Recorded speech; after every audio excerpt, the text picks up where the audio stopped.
손바닥 뉴스 하면 있죠, 사장님. 손바닥만 쓰고 언론 자유 없습니까? 명백한 언론 탄압 아닙니까, 사장님? 좀 찍어주세요. 명백한 언론 탄압 아니냐고요?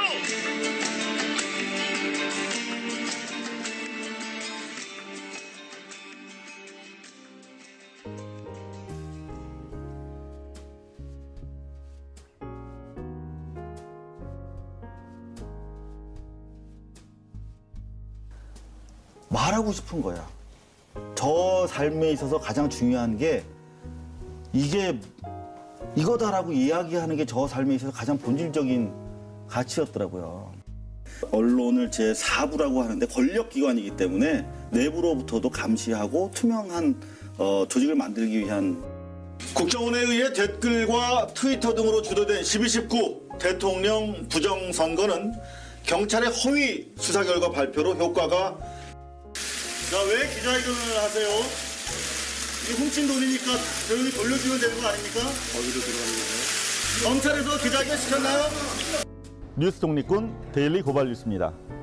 12.19 부정선거는 본질이 MB정부 하의 국정원에 의해 저질러진 사건입니다. 프로그램 폐지, 이건 명백한 전 언론 탄압이라고 판단을 했고, 그래서 그렇다면 왜 폐지를 하셨는지 당당하게 물어볼 수 있다, 또는 물어봐야 한다라고 생각을 했기 때문에. 이후에 다른 일은 없었어요, 사내에서? 저 인터뷰 관련해서요? 네. 저를 징계를 하실 의사가 있는 것 같아요. 그래서 임원회의에서 네. 이 사안에 대해서 명백한 해고 사유다라고 판단이 섰고, 아마 곧 이제 징계 절차가 시작될 걸로 알고 있어요. 그래서 저 독재자는 이런 문제로 처벌을 받아야 된다라고 만약에 이야기하지 않는 대신에 나한테 뭘 준다면 얼마를 내가 요구할 수 있을까 생각했더니 없어요. 없더라고요. 그게 저한테 제일 중요하더라고요. 아니, 잠깐만요. 물어보고 저희 경호실에 경호실에 물어보고. 아니, 뭐 하시는 거예요? 경호실에 물어보고 한다니까요? 자주 왔어요. 아니. 네? 자, 전두환 씨! 아니, 뭐 하시는 거예요, 지금? 아니, 전두환 씨! 네? 저 김근태 공문 4만 원 관련해서 사과 받으러 왔습니다. 왜 그러세요? 네? 자, 김근태 공문 4만 원 관련해서 사과하실 의사 없습니까? 아, 왜 오셨어요? 자, 독재자 전두환 씨! 김근태 공문 4만 원 관련해서 사과를 드립니까? 죄송해요. 독재자 전두환 씨! 자, 이 박사와 이 작가 이재희 그 57번째 시간 시작하겠습니다.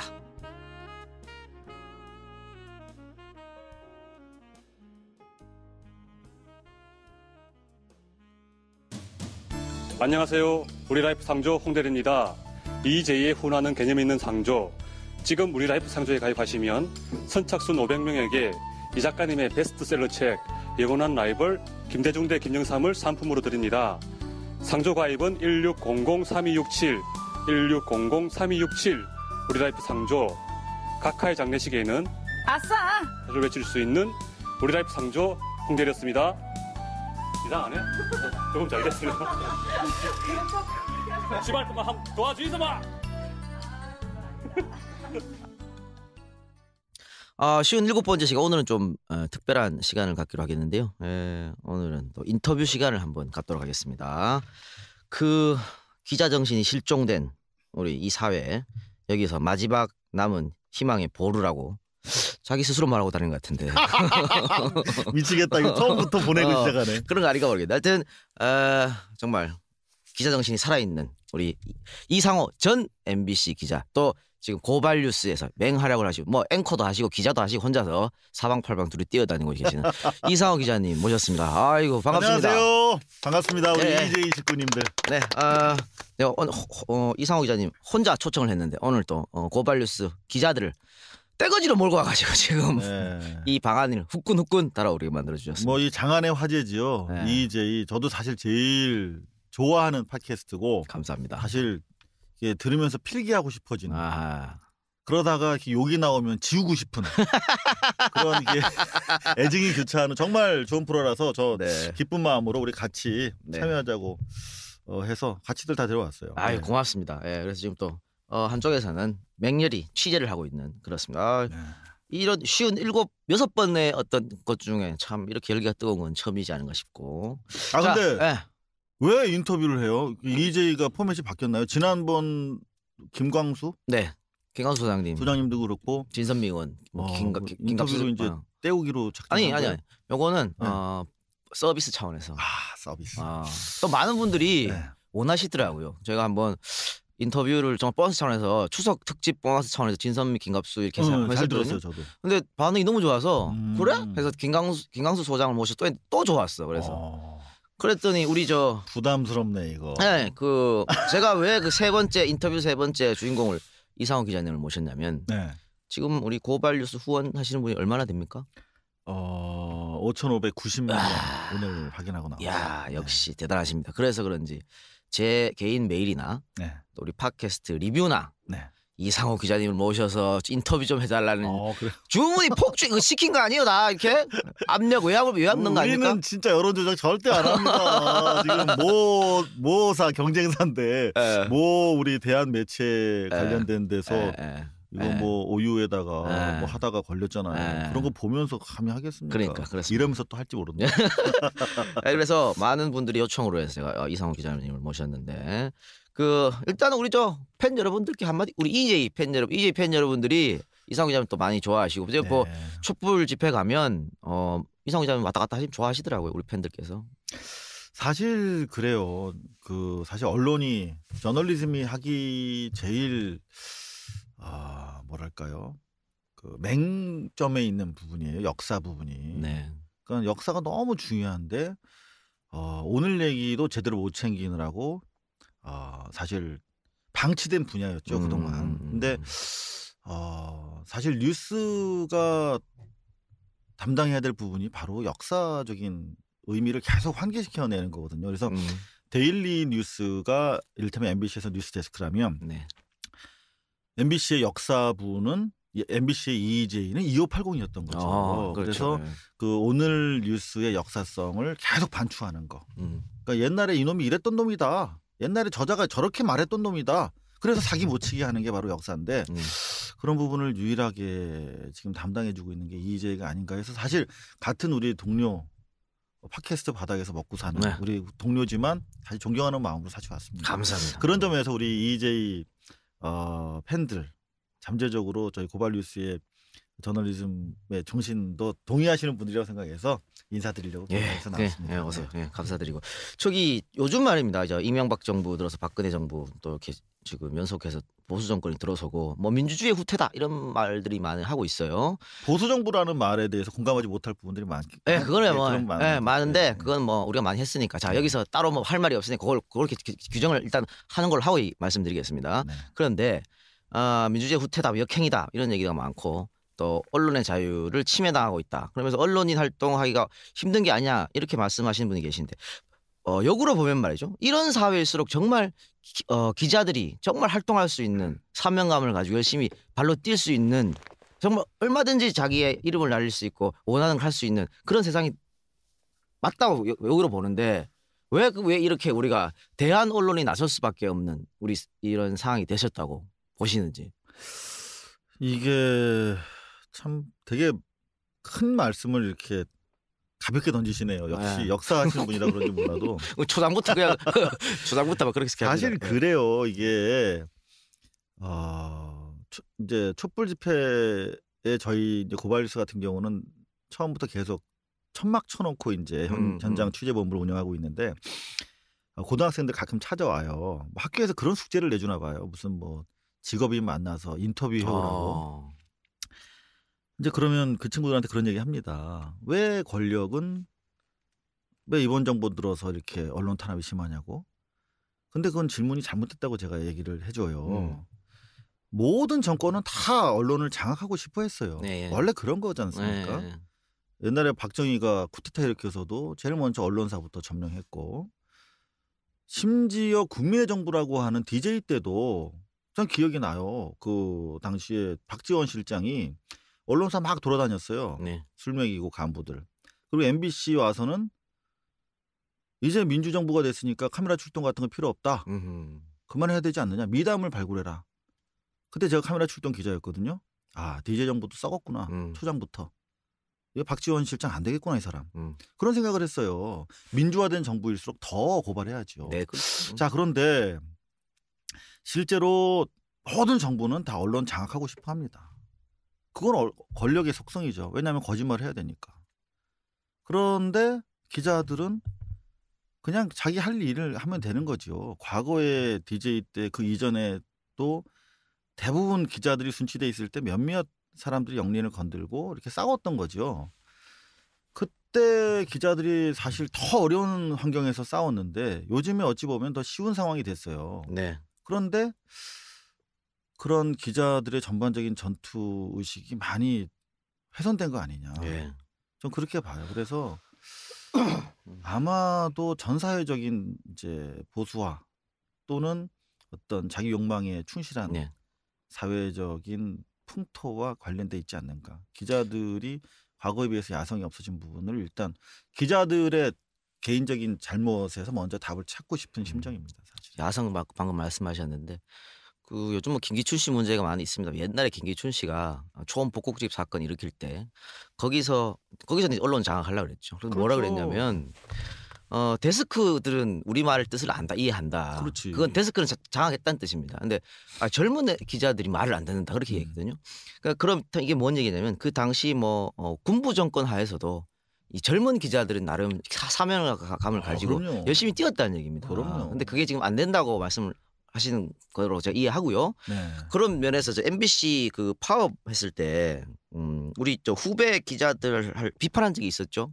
그 배현진 씨나 양승은 씨들 뭐 기자는 아니고 아나운서지만 언론인이라고 봤을 때 광의의 언론인. 그 언론인이라고 봤을 때 그렇게 비판한 적이 있었는데 이게 삐뚤어진 지금 환경 언론사가 그렇게 보는데 그래서 지금 근무하고 있는 우리 후배들에게 같은 언론인으로서 해주고 싶은 말씀이 있다면 이게 한마디로 해줄 수 있는 사안이 아니죠, 사실은. 근데 그때 네. 비판하셨을 때는 어떤 나름의 뭔가 있어서 말씀하셨던 게 아닌가 그렇죠. 싶어요. 그러니까 이제 기자한테 할 말이 있고 또 아나운서한테 네. 할 말이 있고 PD한테 할 말이 따로 있어요. 근데 그때는 이제 아나운서한테 한 말이었어요. 네. 그러니까 아나운서가 사실 앵무새라고 다 조롱당하고 언론인으로 안 쳐졌던 직군이에요, 사실은. 앵커하고 다른 면이죠. 그게. 그럼요. 근데 손석희 선배나 또는 그 많은 선배 아나운서들, 네. 정은임 선배 돌아가셨죠. 네. 이런 분들이 단순히 작가나 기자들이 써준 멘트나 기사를 읽는 앵무새가 아니라 네. 자기 스스로 현실에 고민하면서 나름대로 자기 정체성을 세우려고 되게 노력했거든요. 그렇기 때문에 아나운서가 오늘날 앵무새가 아니라 언론인으로 대우받는 상황이 됐는데 네. 선배들의 노력을 기억해라. 니네가 이런 식으로 나가보면은 앵무새밖에 안 된다. 이런 얘기를 했죠. 그래서 뭐 네. 리액션 있었습니까 그쪽에서? 뭐 네가 뭔데? 뭐. 그럴 짬밥은 아니고 걔들이. 아니 뒤에서 그럴 수도 있지 뭐. 앞에서는 말 그건 못하지. 자유지 뭐. 그래요. 초장이 너무 어려운 것 같으니까 우리 청취자들이 이상호 기자에 대해서 궁금한 점에 대해서 좀 이야기해 봅시다. 근데 진행 되게 잘한다. 왜 이래요? 사실 사석에서 제가 말 놓는 선배사인데 예. 우리 이 작가님이 진행 참 잘하시네요. 그렇게 말씀하시면 또 이따가 좀 곤란한 질문을 못하게 하려고 지금 하는 것 같은데. 아이 참나. 그래 어쨌든 네. 출발이 기자였었고 뭐 지금도 기자시지만 네. 기자 내가 입문할 때 어떤 마음을 가지고 입문했어? 혹은 어렸을 때부터 꿈이었습니까? 야, 내가 꼭 기자를 해야겠다 뭐 이런. 저는 할 거 없으면 기자 하겠다는 생각은 항상 있었어요. 근데 왜냐하면 이제 어려서부터 이렇게 어머님이 그러시더라고요. 밖에 나갔다 오면 하루 종일 있었던 얘기를 제가 중계방송에 했대요. 그래서 앵무새라는 별명이 있었어요. 뭐 사람 만나는 거 좋아하고, 좋아하고. 주변의 일에 관심이 많고, 대학 가서도 3년 동안 신문사에 있었어요. 편집장도 하고, 그래서 애들도 갈고 보고. 그래서 뭐 할 거 없으면 기자 해야겠다 이런 생각을 하고 있다가 이것저것 마지막까지 뭐 이런저런 시도를 해봤으나 무위에 그치고 그래도 기자밖에 할 게 없다, 천직이다 생각해서 이제 천직이다. 기자를 하게 됐는데 저는 처음에는 한번 흔들린 적이 있었어요. 네, 언제? 그러니까 저는 기자는 사회적 무당이다. 네. 어떤 뜻입니까? 푸닥거리 해주는 거라고 생각했어요. 아, 그러니까 물론 기자 초년 아주 베이비 때는 정말 내가 펜으로 세상을 개혁하고 발전시킬 수 있다는 이제 굳은 믿음이 있었는데 하다 보니까 쉽지는 않잖아요. 사회가 만만치가 않죠. 그럼요. 간단치 않습니다. 그래서 최소한 내가 부딪히더라도 네. 부서지더라도 푸닥거리라도 제대로 해줘야겠다. 억울한 사람들 이렇게 사연 들어주고 소통해주고 나쁜 놈들 가서 푸닥거리라도 해주고 그런 과정을 통해서 최소한 사람들 미치지는 않도록 해줘야겠다. 왜냐하면 이게 소통이 안 되면 미쳐버리거든요. 그럼 뭐 지금 할 게 없어서 했다고 말씀하셨지만 방금 말씀 들어보니까 어쨌든 시험 칠 당시에는 신년 뭐 이런 게 있었네요. 사명감 기자에 대한. 기자에 대한 사명감은 완전 많았죠. 네. 왜냐하면 저는 대학 언론에 있으면서 폭압적인 군부 독재를 맞서봤기 때문에 네. 언론의 소중함에 대해서는 뭐 뼈저리게 느끼고 있었지만 사실은 좀 예술하고 싶었어요. 이제 이게 사회적으로 먹고 살아야 된다고 하면 저널리스트의 길을 가야겠지만 그보다도 정말 돈 안 되더라도 이렇게 정말 돈 안 되는 걸 만드는 사람이 되고 싶었어요. 근데 실패했죠, 뭐. 그래서 슈퍼 탤런트 시험 치신 겁니까? 예술가의 길을 가고 싶어서? 아니 그거는 사실 네. 제가 더 솔직하게 말씀드리면 그건 이제 대학원 때 네. 대학원 끝날 때 항상 이제 사고를 학교 마칠 때 이제 진로 적성 고민하다가 예. 사고를 치는데 대학원 졸업할 때 슈퍼 탤런트 시험을 봤었고 네. 마지막으로 한번 해보자 그래서 사실 대학 졸업할 때 사고도 한번 또 쳤었어요. 네. 그때 정말 이게 대학 나와서 뭐 언론사도 회사니까 네. 이런 듀 프로세스 정해진 수순으로 살아가는 게 아니라 정말 나만의 인생을 한번 개척하고 싶다. 그리고 그 방법으로는 예술하고 싶다. 근데 뭐 대중예술이라도 어떠냐. 그냥 여하튼 그렇죠. 이게 예. 비생산적인 분야에서 비생산적으로 살고 싶더라고. 그래서 대학교 4학년 마지막 시험 보고 나서 가수 오디션 받으러 갔어요. 그때 우리 저 신천에 있는 신천 사거리 이랜드 네네. 옆에 예당 프로덕션이라고 있었어. 지금 예당. 거기 가서 제가 오디션 봤어요. 그래서 저는 그냥 그때도 제가 주제 파악을 잘 했어요. 저는 뭐 얼짱은 아니니까 트로트를 하자. 내가 그래도 뭐 그 살인 명문 졸업생이 트로트를 하면 얘기가 될 것 같더라고. 그래서 제가 2곡 테스트 받았어요. 그랬더니 불러보라고 해야 되는데 여기서. 불러보세요. 예. 그거는 EJ 다음 회에서 제가 나와서 노래. 네, 알겠습니다. 일단 요 시청률 보고. 그런데 야 가수까지 참. 원래 그러면 뭐 장윤정 씨나 요즘에 누구죠? 남성분 젊은 이 누구 있는데 박현민? 박현민. 박현빈? 뭐 하여튼 있어. 아까 처음엔 재수였는데 일관되게 열심히 하더라고. 그 양반보다 먼저 그러면 그렇지 연조지. 그러니까 내가 최희준 선생 그분이 대학 제대로 나와가지고 그때 당시에 처음으로 트로트 가수 하셨던 분이거든요. 그 이후에 맥을 이을 뻔했죠.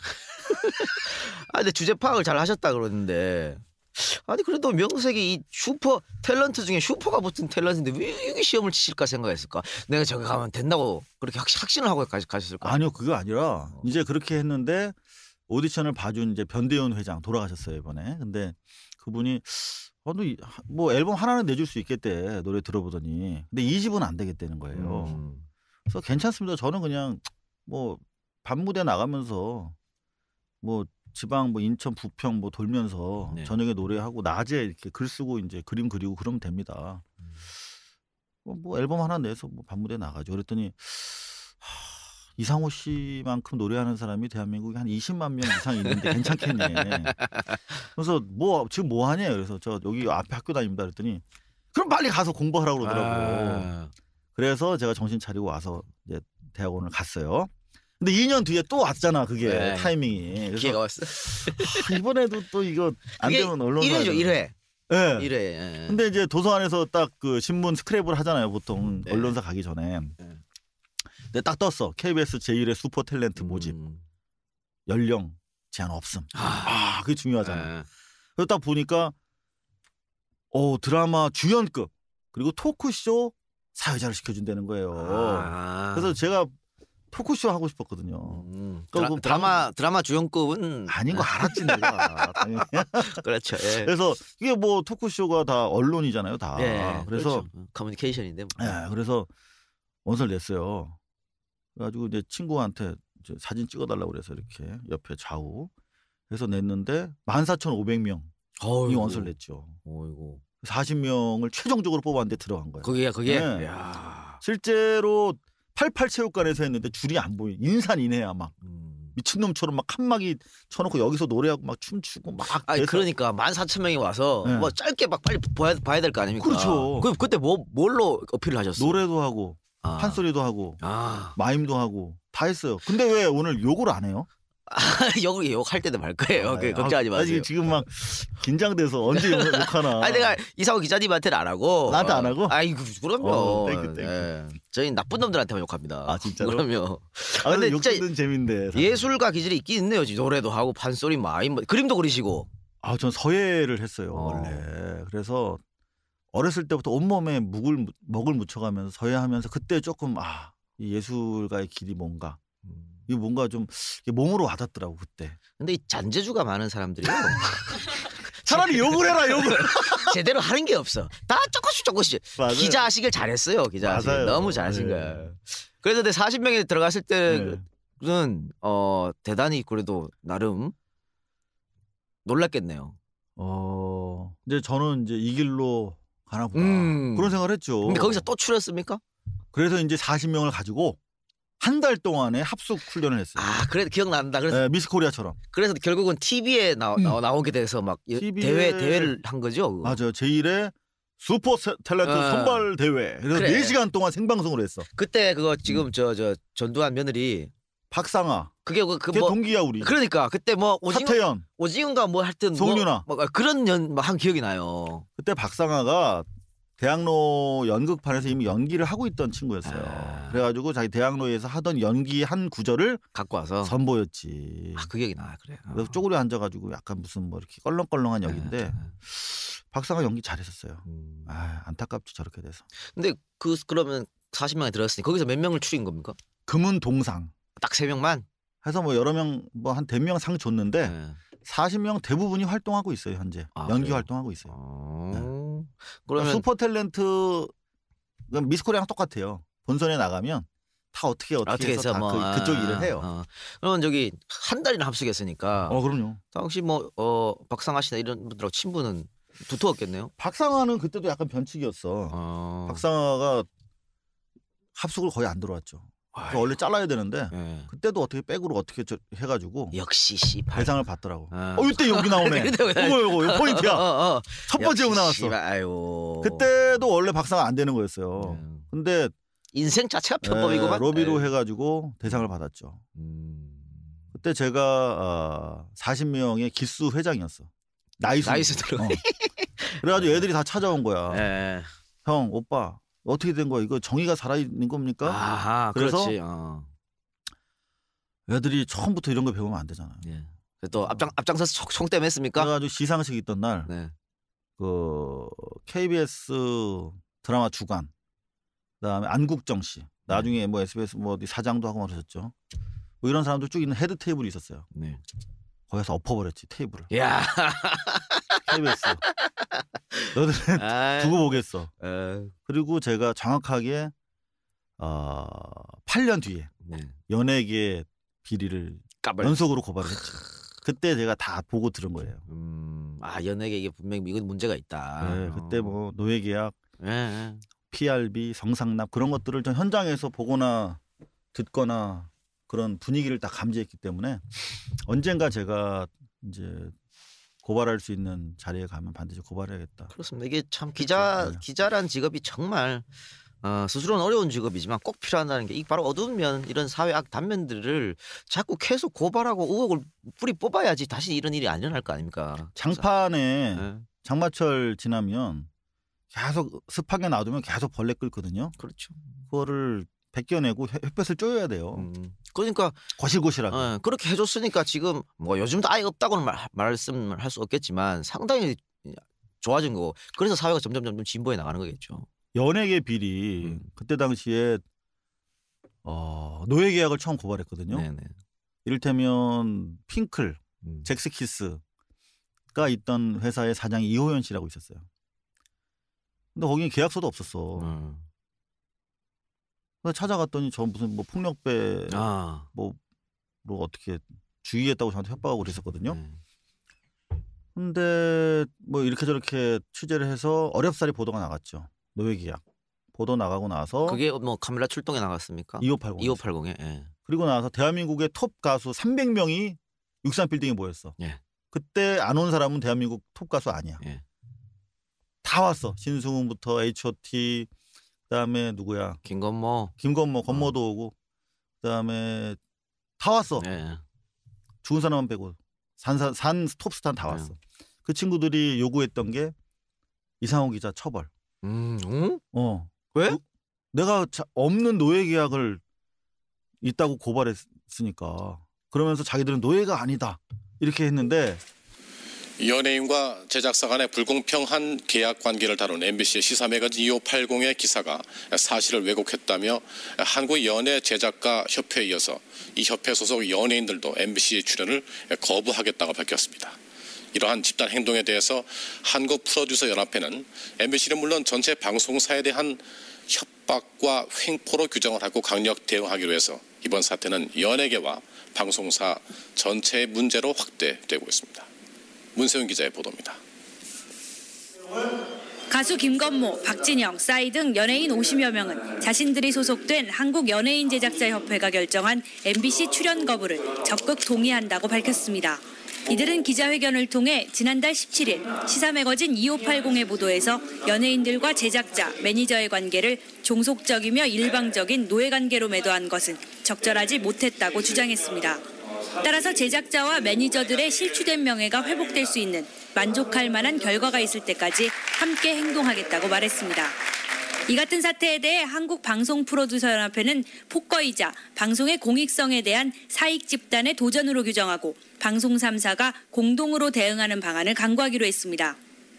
또 이미 연예기획사들이 신인들을 끼워 팔고 프로그램 내용까지 영향력을 행사하고 있는 현실에서 협박과 압력에 굴복한다면 그들의 횡포는 물론 방송의 상업화 또한 더욱 심화될 것으로 우려했습니다. 한국방송영상인협회 역시 성명을 통해 연예계의 집단 이기주의적인 행동으로 인해 빚어진 방송의 파행은 시청자를 우롱하는 행위라며 조속히 해결되지 않을 경우 심각한 사태가 발생할 수 있다고 연예제작자협회에 경고했습니다. 이에 대해 MBC 2580 측은 해당 연예인들을 노예라고 보도한 적이 없으며 연예산업의 불평등한 계약 관행의 문제점과 개선 방안을 지적했을 뿐이라는 입장입니다. 또 연예인제작자협회가 언론중재 등 적법한 구제 절차가 있는데도 집단적인 출연 거부로 시청자들에게 피해를 주고 있다고 밝혔습니다. 연예인제작자협회는 오늘 MBC 보도에 관련한 연예인들의 입장을 밝힌다는 기자회견장에서도 매니저들을 동원해 MBC 취재진의 접근을 막았습니다. MBC 뉴스 문소연입니다. 나중에 김건모 씨 제 초등학교 동창이에요. 그래서 물어봤어. 야, 너 왜 나 물러가라고 데모했냐? 그다음에 누구야? JYP가 누구지? 박진영. 네. 박진영도 제 대학원 후배거든요. 네. 너 왜 나 물러가라고 그때 했어? 그랬더니 그냥 기획사에서 다 시켜서 나갔대요. 보지도 않고. 그러니까 니들만 그러니까 노예지. 그러니까 노예지. 그렇죠. 근데 여하튼 그 보도가 딱 나가고 나서 우리는 노예가 아니다 해서 기자회견 했잖아요. 그 다음날 조선일보 톱 사진이 뭐였는지 알아요? 칼라로 나왔어. 우리는 노예가 아니다. 그래서 있지도 않은 노예 계약을 MBC가 허도하고 있다. 참고로 연예인들이 이상호 기자 처벌과 MBC의 사과를 요구하고 있다. 뭐 그렇게 보도하더니 정확하게 1년 걸렸어요. 연예계 노예 계약이 없어지고 공정거래위원회가 표준 약관을 만들었다. 그날 조선일보 사회 전면에 뭐가 나는지 알아요? 연예계 노예 계약 심각. 그러니까 조선일보가 정신분열지라고 저는 표현하는데 쟤들은 늘 이중잣 대야. 아이고 언제 고칠라 그러지 몰라. 아이고 욕 좀 해주세요. 개새끼들아. 자판기야 자판기. 그래요. 이게 사실 그렇습니다. 우리 방금 노예 가수 얘기를 하셨습니다만은 옛날에 조선시대 때도요. 농민 봉기도 있었고 혁명도 그래서 역사 얘기 좀 활로- 해주세요. 예. 많이 있었지 않습니까? 예. 근데 그거를 막았던 사람들이요, 이 신분제도에서 차별받았던 사람들입니다. 자기들 스스로가 아까 방금 가수들처럼 우리 넣어야 돼 이런 것처럼 맞아. 아이고 우리 저 어른을 니가 왜 그런겨 이러면서 스스로 막았다는 거예요. 맞아요. 우리 87년에도 그랬어요. 그러니까 우리가 그때 당시에 민주화 시위했잖아요. 네. 그러니까 지금이랑 똑같은 거야. 이거는 이제 부정선거로 국민의 주권을 지금 뺏어간 거잖아요. 네. 이번 정부는. 근데 87년에도 마찬가지잖아요. 그러니까 민주주의 헌법으로 전환하자고 하는데 지금이야 직선제가 너무나 당연한 거잖아. 그지? 근데 그때는 직선제 하면 나라 망하는 줄 알았어요. 종북 좌파들의 요구라고 조선일보가 하도 써대니까. 그래서 그때는 직접 대통령을 못 뽑았잖아. 그래서 직접 뽑게 해달라고 그러니까 이제 그때부터 엄청난 물리력으로 탄압을 하기 시작했는데 그때나 지금이나 똑같죠. 그러니까 우리 근데 스스로가- 그때도 우리 민주화 시위하면 가장 생활 어려운 분들이 반대했어요. 니들 때문에. 그렇습니다. 예. 그러니까 안타까운 거죠. 이게 나 보면요 나중에 뭐 장길산이라는 이런 거 나중에 다 실패하지 않습니까? 이거 다 내부 배신자 때문에 실패하거든요. 그러니까 뭐 위에서 뭐 탄압 내려서 그런 게 아니고 일단 많이 안타깝습니다. 우리 스스로가 이런 그런 개혁을 해야 되는데 그걸 못 하고 있다는 건데 자연스럽게 우리 슈퍼 탤런트 이야기하다가 이제 기자 이야기 나왔습니다. 노예 얘기하면서 또 자기 자랑 슬쩍 했었죠. 내가 이렇게 했다 이렇게 하면서 나 때문에 옛날에는 야 근데 여기서 깔때기를 자기 자랑이라고 그러니까 상당히 또 맛이 살아있네. 자기 자랑 슬쩍 하면서 발을 걸쳤는데 그러면은 더 해드리도록 하겠습니다. 이왕 하는 거. 자, 이제 MBC에 들어가셔서 네. 그런데 이거 원래 나는 방송 기자가 꿈이다 혹은 뭐 신문 기자 이런 게 있지 않습니까? 그런 건 없었고 일단 되는 대로 쳐보자 이런 생각이었을까 아니면 그렇죠. 그러니까 일단은 그 언론사 들어가기가 쉽지 않으니까. 예나 지금이나 쉽지 않아. 언론 고시라 그랬는데 지금 그럼 언제 입사하신 거예요? 95년에요. 지금 꽤 한 20년이 넘었네요. 20년 됐죠. 예. 그때는 진짜 방송이 20년, 20년. YTN이 막 생겼나? 그러니까 방송사가 없었어요. 그 신문사도 별로 없었어. 인터넷이 없던 시대니까. 응답하라 요새 보시죠. 드라마 재밌대 그거. 러브라인도 막 이제 새록새록 살아나는데 그게 그만큼 형님이라 그러면 그만큼 기자들이 늙었다는 얘기예요. 난 완전 다 재밌어. 우리 과거 얘기니까. 추억 딱 그때 얘기거든. 근데 그 시절이잖아. 응답하라 94, 95인데 언론사 뭐 고작 서울 시내에서 1년에 뽑는 기자가 2-30명밖에 안 됐으니까 그거는 뭐 쇠복이죠, 쇠복. 그러니까 그냥 닥치는 대로 일단 봐야 돼.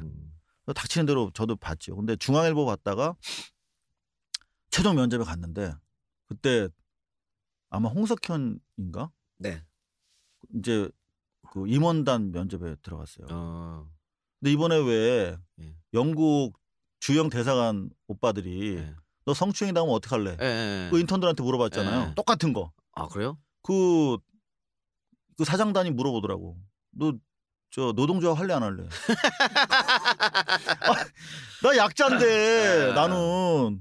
그래서 그 새끼들 진짜 삼성 새끼들은 무슨 뭐 노조에 원한이 맺혔나? 또 욕 좀 해주니까 시원하네. 그래 어떻게 하셨어요? 그래서 저는 안 한다고는 못 하잖아요. 그래 양심을 팔 수는 없으니까. 근데 이 사람들이 그래도 기자로서 대쪽적인 보려고 그런 걸 보려고 그럴지도 모른다. 이렇게 뻔한 나쁜 질문을 하지는 않겠지. 사람인데. 그래서 한다고 그랬죠.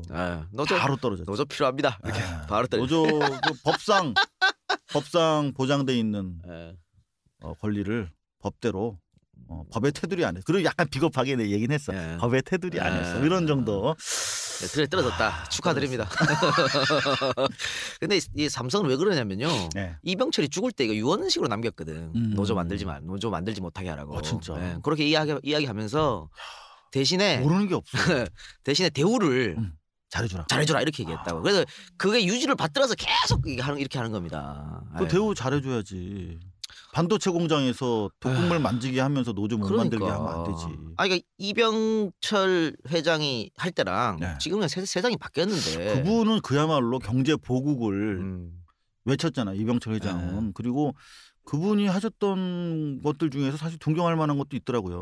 근데 모르겠어요. 시간이 지나면 또 이건희 씨도 그렇게 존경받는 사람으로 미화될지 모르겠으나 지금으로 봤을 때는 참 실망스러운 부분이 많죠. 많죠. 아유 말할 뿐이겠습니까? 우리 또 삼성은 또 우리 이 기자님이랑 또 뭐라 그래야 될까요? 악연? 악연이 아니죠. 악연 아니에요? 저 덕분에 제가 먹고 사는데요. 잘리긴 했지만. 그것 때문에 잘린 거 아닙니까? 결국은 그건 뒤에 가서 말씀하기로 하고요. 와 재밌겠다 뒤로 갈수록. 네. 자, 이제 입사해서 뭐 탐사 전문 뭐 이런 그런 탐사 보도 전문 기자가 됐어요. 뭐 카메라 출동, 시사 매거진 258. 저 솔직히 말해서 네. 경쟁하는 거 별로 안 좋아해요. 네. 그러니까 고등학교 때까지만 해도 그런 경쟁 위주의 입시 지옥에서 시달렸지만 네. 제 성향 자체가 이렇게 막 남을 깔아뭉개고 막 그런 거 정말 싫어하는 사람이거든요. 예. 경쟁하는 거 싫어요, 진짜. 그렇습니다. 이게 원래 네. 이 경쟁 오죽하면 예술한다고 그랬겠어. 그러니까 경쟁 교육 자체 이 사회를 경쟁 구도로 만들어 나가는 게 보수 애들이 원하는 거거든 사실은. 그럼요. 그러니까 승자만 남으라는 얘기죠. 그렇죠. 그러니까 우리가 그걸 모르고 그래서 자꾸 따라가니까 우리 청년들이 직업을 못 구하고 이런 것도 다 자기 탓인 줄 알아. 그렇죠. 내가 경쟁에서 떨어졌으니까 그게 아닌데 일종의 에휴. 그 다람쥐 쳇바퀴 같은 역할을 하는 거죠. 그 경쟁의 논리라는 것이 다람쥐로 하여금 그 쳇바퀴를 벗어나지 못하고 계속 밟아 나가도록 하는 아편이자 생활의 한계인 것처럼 네. 그런 식의 경쟁 논리가 이미 우리 DNA에 깊숙이 각인돼 있죠. 바로 그걸 한 놈들이 바로 언론이지. 나도 이거 욕 처음 했어. 놈은 욕. 놈 정도야 뭐. 아니 그 자식들이야. 언론 자식들. 근데 경쟁을 싫어한다는 얘기를 왜 하셨어요? 들어와서 보니까 이게 딱 순위가 다 매겨지는 거예요. 네. 출입처가. 그렇죠. 뭐 정치부가 1순위. 이거는 이제 상위 1등급만 가는데요. 2등급 경제부, 3등급 뭐 이렇게 쫙 있어. 사회 문화 뭐 있겠죠. 그래서 정치부를 가야 이제 성공의 컨베이어 벨트에 딱 올라가는 거예요. 정치부 있으면 한 3년 뒤에 특파원 가고 특파원 갔다 와서 정치부장하고 뭐 저 보도국장에서 사장 되는 컨베이어 벨트가 딱 있는데 그 컨베이어 벨트에 올라타기 위해서 줄 서고 기사를 희생하고 오더를 받고 그런 게 너무 싫더라고요. 네. 그리고 그런 경쟁 안 하려고 난 기자 하기로 했는데 그런 거 경쟁하려고 그랬으면 내가 삼성 들어갔지. 삼성 물산 가가지고 무지하게 장사 막 1등하고 막 그랬겠지. 저는 장사하면 뭐 못했겠어요. 근데 나는 비생산적이고 비자본적인 일을 하려고 들어왔는데 완전히 보니까 똑같이 줄 서 있더라고요. 그래서 그때는 뭐 블루오션이란 말이 없을 때였죠. 근데 제가 봤을 때 블루오션이 있더라고. 남들 안 가는데. 그게 바로 탐사보도예요. 추적하고 고발하고 카메라 출동 2580 사실은 이런 데는 안 가려고 그래요. 들어가면은 아오지 탄광 실미도라고 불러. 그러니까 그 기자가 있는지 없는지 모르는 거야. 안 빼줘. 한번 들어가면. 그러니까 인사 민원해야 돼 막. 그런데 제가 자청해서 갔어요. 그러니까 저보고 그게 이제 사람들이 가기 싫어하는 건 일단 위험하고 힘들고 소송 걸리고 거기에 있으면은 정치부랑 계속 멀어지는 거죠. 데일리랑 소위 말하는 출세는 이제 그렇지, 포기하는 되는 거지. 거예요. 그리고 뭐 이게 탐사 보도를 해서 소송이나 걸리고 남 싫어하는 거 기사 쓰면은 취재원을 관리할 수가 없잖아요. 이를테면 출입처에 가야 추석 때 그래도 갈비라도 오고 최소한 무슨 뭐 저 포도주라도 오잖아. 근데 우리는 출입처가 없잖아요. 탐사보도 하면 맨날 황토길 막 진짜 막 장화 신고 들어가고 막 그런 것만 해야 되는 거잖아. 그러니까 안 하려고 그러지. 맨날 포크레인으로 땅 파고 직접 파봤습니다. 봤더니 뭐 폐기물이 있습니다. 폐기물이 선물 주나?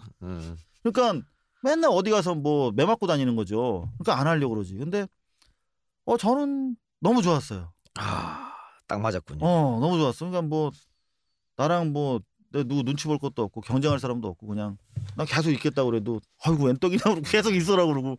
그럼 뭐 회사에서 이상호 너 이거 해가 아니고 제가 하겠습니다 해서 하신 거네요 스스로. 저는 계속 원했고 심지어 이제 국민의 정부 때 DJ 때 DJ 첫 번째 게이트를 제가 발굴했어요. 그 하남 국제 환경 박람회 비리라고 고구버 로비 사건 터지기 전에 처음 터진 건데 그게 이제 정권 초반에 DJ 가신 그룹들이 굶다가 권력의령에서 처음으로 한번 해먹다 걸렸죠 저한테. 그래서 이를테면 하남 국제환경박람회라고 하는 국제 행사를 만들어 놓고 명예 총재가 이휘호 여사고 네. 뭐 총재급의 다 DJ 가신 그룹들이 들어와 있는데 기업들로부터 협찬금 받아서 빼돌린 거예요. 네. 그거 고발해가지고 6명이 구속됐죠. 여야 공동으로 국조하고 그랬어요. 그때도 MBC가 개입이 돼 있었지.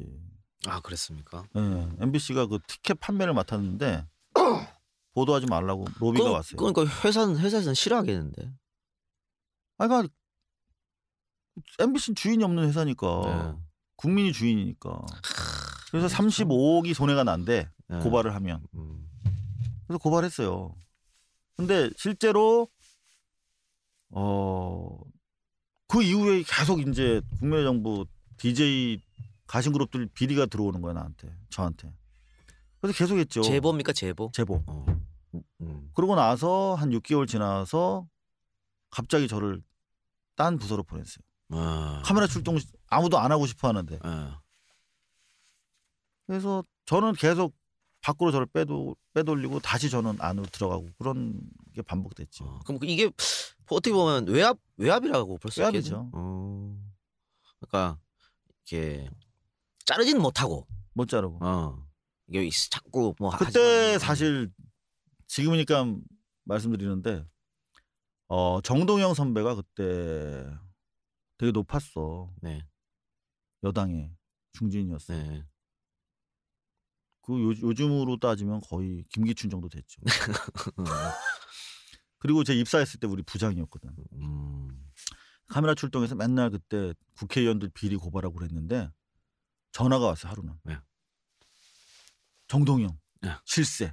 건너가배랑 막 붙고 막 그랬잖아. 완전 실세인데 전화가 왔어.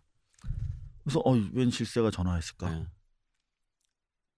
여보세요. 이상호 씨. 그래. 네, 전데요.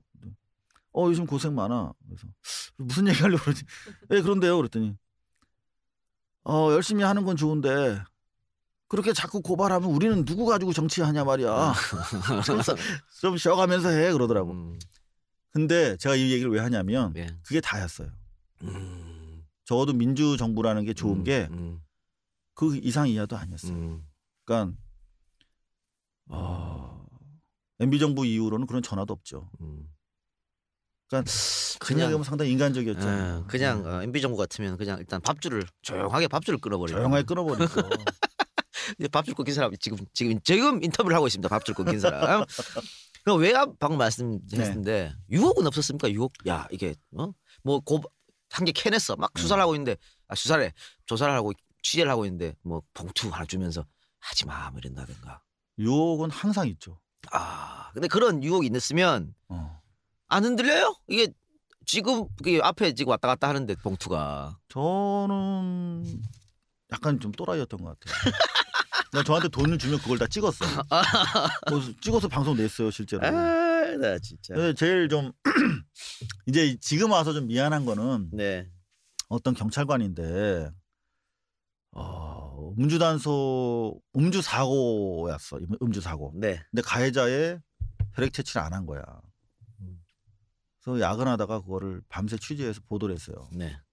그 양반이 아마 지금 대기 상태로 들어갔을 거야. 그 승진 후보자였는데. 그러면서 보도하지 말아달라고. 제가 이제 차 타고 가는데 제 차 안에다가 이렇게 돈 봉투가 아니에요. 다발이야 다발. 이렇게 주는 거야. 근데 그거를 확 뿌리쳤어요. 밖으로 확 날리게. 그리고 확 지나오는데 멋있는데? 이상호 멋있다. 이 사람 그게 아니라 저는 당신은 멋있다고 생각했어 솔직히 어린 마음에. 근데 시간이 지나면 지날수록 너무나 그분한테 좀 미안한 게 잘못했지요. 근데 더 큰 잘못을 저지르고도 그야말로 호의호식하는 사람 너무 많은데 거기에 비하면 어찌 보면은 사실 작은 거잖아요. 근데 좀 미안한 생각이 들 때가 많아요. 인간인데. 또 저렇게 정의로운 모습을 보여주면서 나는 그 마음 따뜻한 구석도 있다라는 또 욕을 해 욕을. 자, 좀 독특한 막 또라이라고 말씀하셨잖아요. 근데 솔직히 그렇게 생각해요. 이게, 저는 이렇게 오래 살고 싶지가 않았어요. 그러니까 40살 넘어까지 살고 싶지도 않았고 살 계획도 없었어요. 그래서 그냥 사실 이한열 열사의 죽음을 바로 앞에서 목격했기 때문에 네.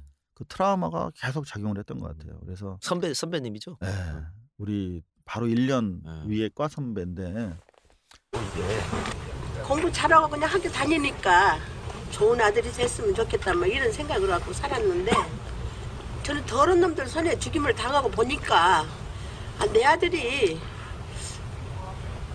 잘못한 게 없는데 왜 죽임을 당했을까 뭐 이런 생각을 하면 지금도 분통이 터집니다. 제가 그 마지막을 봤거든요. 그날이 87년 6월 9일이었고 그 다음날 60항쟁을 촉구하기 위한 걸기대회였어요. 교문 앞에 전경들이 최루탄을 직격탄을 겨누고 있었어요. 쏠려고. 근데 우리 이한희 열사는 가장 앞줄에 서서 가장 용감하게 그렇게 앞으로 나가시고 우리 후배들은 제가 이한희 열사 바로 뒤에 있었어요. 키가 좀 적었으면 그걸 피할 수 있었을 키가 커서 앞에 선 게 아니라 어머니 네. 다들 겁내니까 저 같은 후배들이 이렇게 손을 이렇게 같이 가자고 이렇게 이끌면서 그렇죠. 네. 당신이 앞줄에 서는 거예요. 용서받을 수 없는 죄라고 생각하지만 그래도 저희가 사과받을 때까지 계속 아유 이 사람 이 전두환이라는 사람은 정신이 형을 받아야 돼요.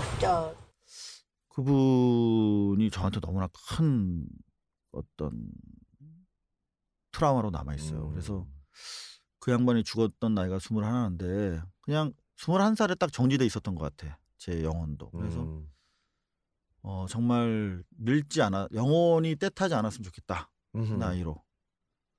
그래서 타협하지 않고 그냥 깨끗하게 살다가 그냥 갔으면 좋겠다. 그래서 40살 전까지 그러니까 왜 사람들은 왜 다 이렇게 타협하고 그러니까 어느 기자를 봐도 이렇게 좀 저렇게 살고 싶다는 롤 모델이 없는 거예요. 그러니까 제가 지나치게 건방진 생각일 수도 있는데 한 사람 한 사람 다 뜯어보면 훌륭한 분들이 많이 있겠죠. 근데 적어도 제 눈에 이렇게 비추는 분이 없어서 난 그냥 사스마리 그냥 사건 기자 처음 들어왔을 때 그대로 한번 늙어봐야지. 그러다가 안 되면 부러져서 그냥 죽어버리거나 그래야지. 그런 생각했었어요 항상. 그 이한열 열사의 죽음이 상당히 이상호가 그렇죠. 살아가는데 이게 기둥 노릇을 했다고 봐야겠네요. 또 저는 이렇게 잊고 도망하려고 생각해도 그게 생각해보면 제자리에 와 있더라고. 그리고 실제로 지금 저희가 고발뉴스가 전혀 의도한 게 아니거든요. 네네. 그렇죠. 근데 이한열 열사 기념관 건물에 새들어 살잖아요 지금. 어떻게 20여 년, 한 30년 가까이 막 도망쳐 살아왔는데 다시 생각해 보니까 원점이 와 있더라고. 그래서 지금도 이한열 열사 이야기를 하면서 또 눈이 지금 빨개졌어. 배고파서 그래. 이거 심파로 몰아가야 되나? 포장 좀 할라 그러면 풀어버려. 할라 그러면 풀어버려 그래. 안 속아. 저기 그래 좀 독특한 기자라 이렇게 볼 수 있는데 경쟁사 비리도 한번 깠어요. SBS. SBS 깠고 또 내부 고발도 했죠. MBC. 기자는 기본적으로 내부 고발자예요. 그러니까 원래 기자가 어원이 뭐 호민관을 뜻하는 뭐 트리뷴? 이라고 주장하는 사람도 있으나 저는 노예가 기자의 기원이다라고 하는 소수설을 믿어요. 그러니까 워낙 천박한 거야. 그러니까 사람들 사이에서 아닌 척하고 들어가 있다가 다른 집단에서 이제 그거를 푸는 거죠. 근데 이제 기자라고 하는 직업이 이른바 뉴스가 주로 창출되는 귀족 사회 또는 지도층들과 가깝게 교분 있게 지내면서 그들로부터 얻은 정보를 가지고 대중과 서민과 시민들을 위해서 사실 내부 고발하는 그런 지위에 있어요. 그걸 안 하고 그냥 엿바꿔 먹으면 출세 가도에 달리는 거고 자꾸 그 사람들 까면 이제 찍히는 거죠. 근데 본질적으로 그럴 수밖에 없는 거예요. 내부 고발자가 우리 사회에서는 보호받지 못하지 않습니까? 왕따죠. 그러니까 회사에서 그때 왕따 당하지 않으셨어요? 어때요? 저는 사실 만나보면 알겠지만 되게 인간적이고 네. 좋은 형이잖아요. 네, 그죠? 네. 근데 인정. MBC에서 생활은 그렇게 행복하진 않았어요. 그러니까 노예계약 말고 그때 연예계 비리. PD들이 PD가 또 연락도 있었지. 가수 탤런트 출연시켜주는데 돈 받고 몸 받고 이런 거 고발했거든요. MBC에서. 그래서 그때 당시 MBC 예능국장, 부장, 차장 뭐 서너 명이 구속되셨어요. 그러니까 뭐 PD들은 지금도 저 싫어하는 사람들 많아요. MBC 안에서도. 그런가 하면은 미디어 비평이라는 프로그램 1년 동안 취재를 담당하면서 KMS 방송 3사 공중파의 기자들 비리, 그다음에 기사 엿바꿔 먹는 거, 오보 이런 거 다 고발하는 역할을 했죠. 그러니까 뭐 썩 좋지는 않았어요. 하지만 뭐 외로웠겠습니다. 내가 외로워야 기자다. 그렇게 생각하니까. 아이고 그래요. 그래도 뭐 제가 그려하고 또 우리 대중들이 좋은 기자라고 여겨주는 친구들 선배들과는 친하게 지냈어요. 네. 그러니까 이렇게 비판하는 사람도 있어요. 저렇게 이상호가 왕따를 당하면서 내부 고발을 하고 저렇게 하는 거는 공명심이 내세우기 위해서 그런 거 아니냐. 혹은 저 유명세 탈락 그런다. 이렇게 비난하는 사람도 있다고요. 이 문제에 대해서 많이 들어보셨죠? 저한테 처음 듣는 거 아니잖아요. 20년 동안 들었어요. 솔직하게 말씀해서 감사합니다. 네, 그래서 나는 부인하고 싶었는데 네. 이제는 부인하지 않기로 했어요. 좋다. 나 공명심 있다. So what? 돈을 추구하는 것보다 내 이름 석자 올곧게 남기고 싶다는데 뭐가 문제냐. 이렇게 항변하기로 했습니다. 이제 네. 옛날에는 굉장히 억울했을 것 같은데. 억울했죠. 근데 생각해보면 제가 기자질 하면서 한 10년 동안은 난 진짜 우리 사회를 위해서 공동체를 위해서 날 희생하고 헌신하고 있다. 네. 이렇게 생각했어요. 왜냐하면 맨날 소송 걸리니까 네.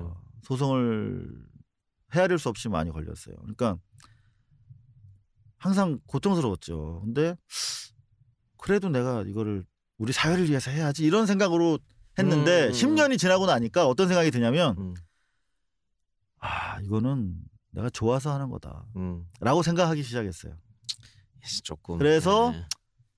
받아들일 거 받아들이고 이제 그렇게 많이 생각이 변해가더라고요. 안 그러면 뭐 고통스러우니까. 네. 부록을 이제 너무 써가지고 외모는 그렇게 안 보이지만 예, 알겠습니다. 네. 예, 그래요. 근데 이런 거 같아. 그렇게 비난하신 분들은 참 그렇습니다. 이거 같은 논리로 그러면 옛날에 우리 나라 잃었을 때 독립운동 하신 분들한테 저 공명심을 하는 거냐 이런 비난하고 다를 바 없을 것 같아서 참 많이 아쉬워요. 근데 저는 역설적으로 네. 차라리 우리 공명심을 좀 갖자. 네. 그러니까 그 대학생들한테 여론조사를 하면 나의 행복을 규정하는 조건이 뭐냐라고 네. 하면 공명심은 저 6위권 아래에 있어요. 1위 돈, 2위 직업, 3위 배우자, 4 뭐 자아실현 쫙 해서 공명심, 내 이름, 내 명예를 네. 회복하는, 갖는 거. 그 6위예요. 저는 차라리 우리가 공명심, 명예를 소중하게 여겼으면 좋겠다. 그러니까 과거에는 명예가 되게 중요했거든요. 불과 1세기 전만 해도 너 나한테 욕했어? 결투 신청했어요. 내 명예를 손상하는 사람들에 대해서는 목숨을 걸고 덤볐어요. 나폴레옹 시대 때도 그랬어요. 오죽하면 스땅딸이 적과 흑이라는 책을 썼잖아. 그거 다 명예와 관련된 책이거든요. 근데 우리 명예 하나도 소중하지 않잖아요. 지금은. 돈이죠. 나한테 10억 주면 네. 1년 동안 감옥 가겠다. 60%가 그렇게 대답했다는 거 아닙니까? 청소년들이. 명예가 하잘것 없어졌잖아요. 차라리 저는 이렇게 얘기하고 싶어요. 우리 명예, 공명심을 좀 차라리 갖자. 그렇게 얘기하고 싶어요. 알겠습니다. 방금 그 폭로 내부 고발 네. 말씀드렸는데요. 뭐 여러분들이 다 기억을 하실 것 같은데 뭐 구찌백 사건이 있었습니다. 이상호 기자님이 그 내부 고발한 구찌백 사건이 있었는데 그 이게 그런 것 같습니다. 이게 옛날처럼 막 정치인들이나 이런 분들한테 완전 다 보이게 돈 봉투 받는 그런 시절은 아닌 것 같은데 어쨌든 이 뿌리 깊게 박힌 기자들의 촌지 문화 아직도 남아 있는지 어떤지 저는 기자간은 잘 모르겠습니다만은 혹시 남아 있다면은 그 이걸 어떻게 없앨 방법은 없는지 그리고 그 구찌백 사건에 대해서 하시고 싶은 말씀 있으신지. 저는 뭐 촌지라는 말이 작은 뜻이라는 뜻이고 사람 사이 관계에서 뭐 법으로 규정한다고 해서 없어지지는 않을 거라고 봐요. 근데 그 선의를 넘어서 뇌물일 경우에 엄단하면 된다고 생각하는 사람이고. 근데 이게 은밀하게 이루어지니까. 그럼요. 근데 사실 구찌백 사건과 관련해서 바로잡아야 될 게 그 당시 제가 받은 게 구찌백이 아니었거든요. 그냥 저는 그때 명품 브랜드 분간할 줄 몰라갖고 이렇게 이렇게 막 두 개 엇갈려 있길래 그냥 구찌인 줄 알았어요. 근데 나중에 저희 와이프가 하는 말이 그 샤넬백인데, 응?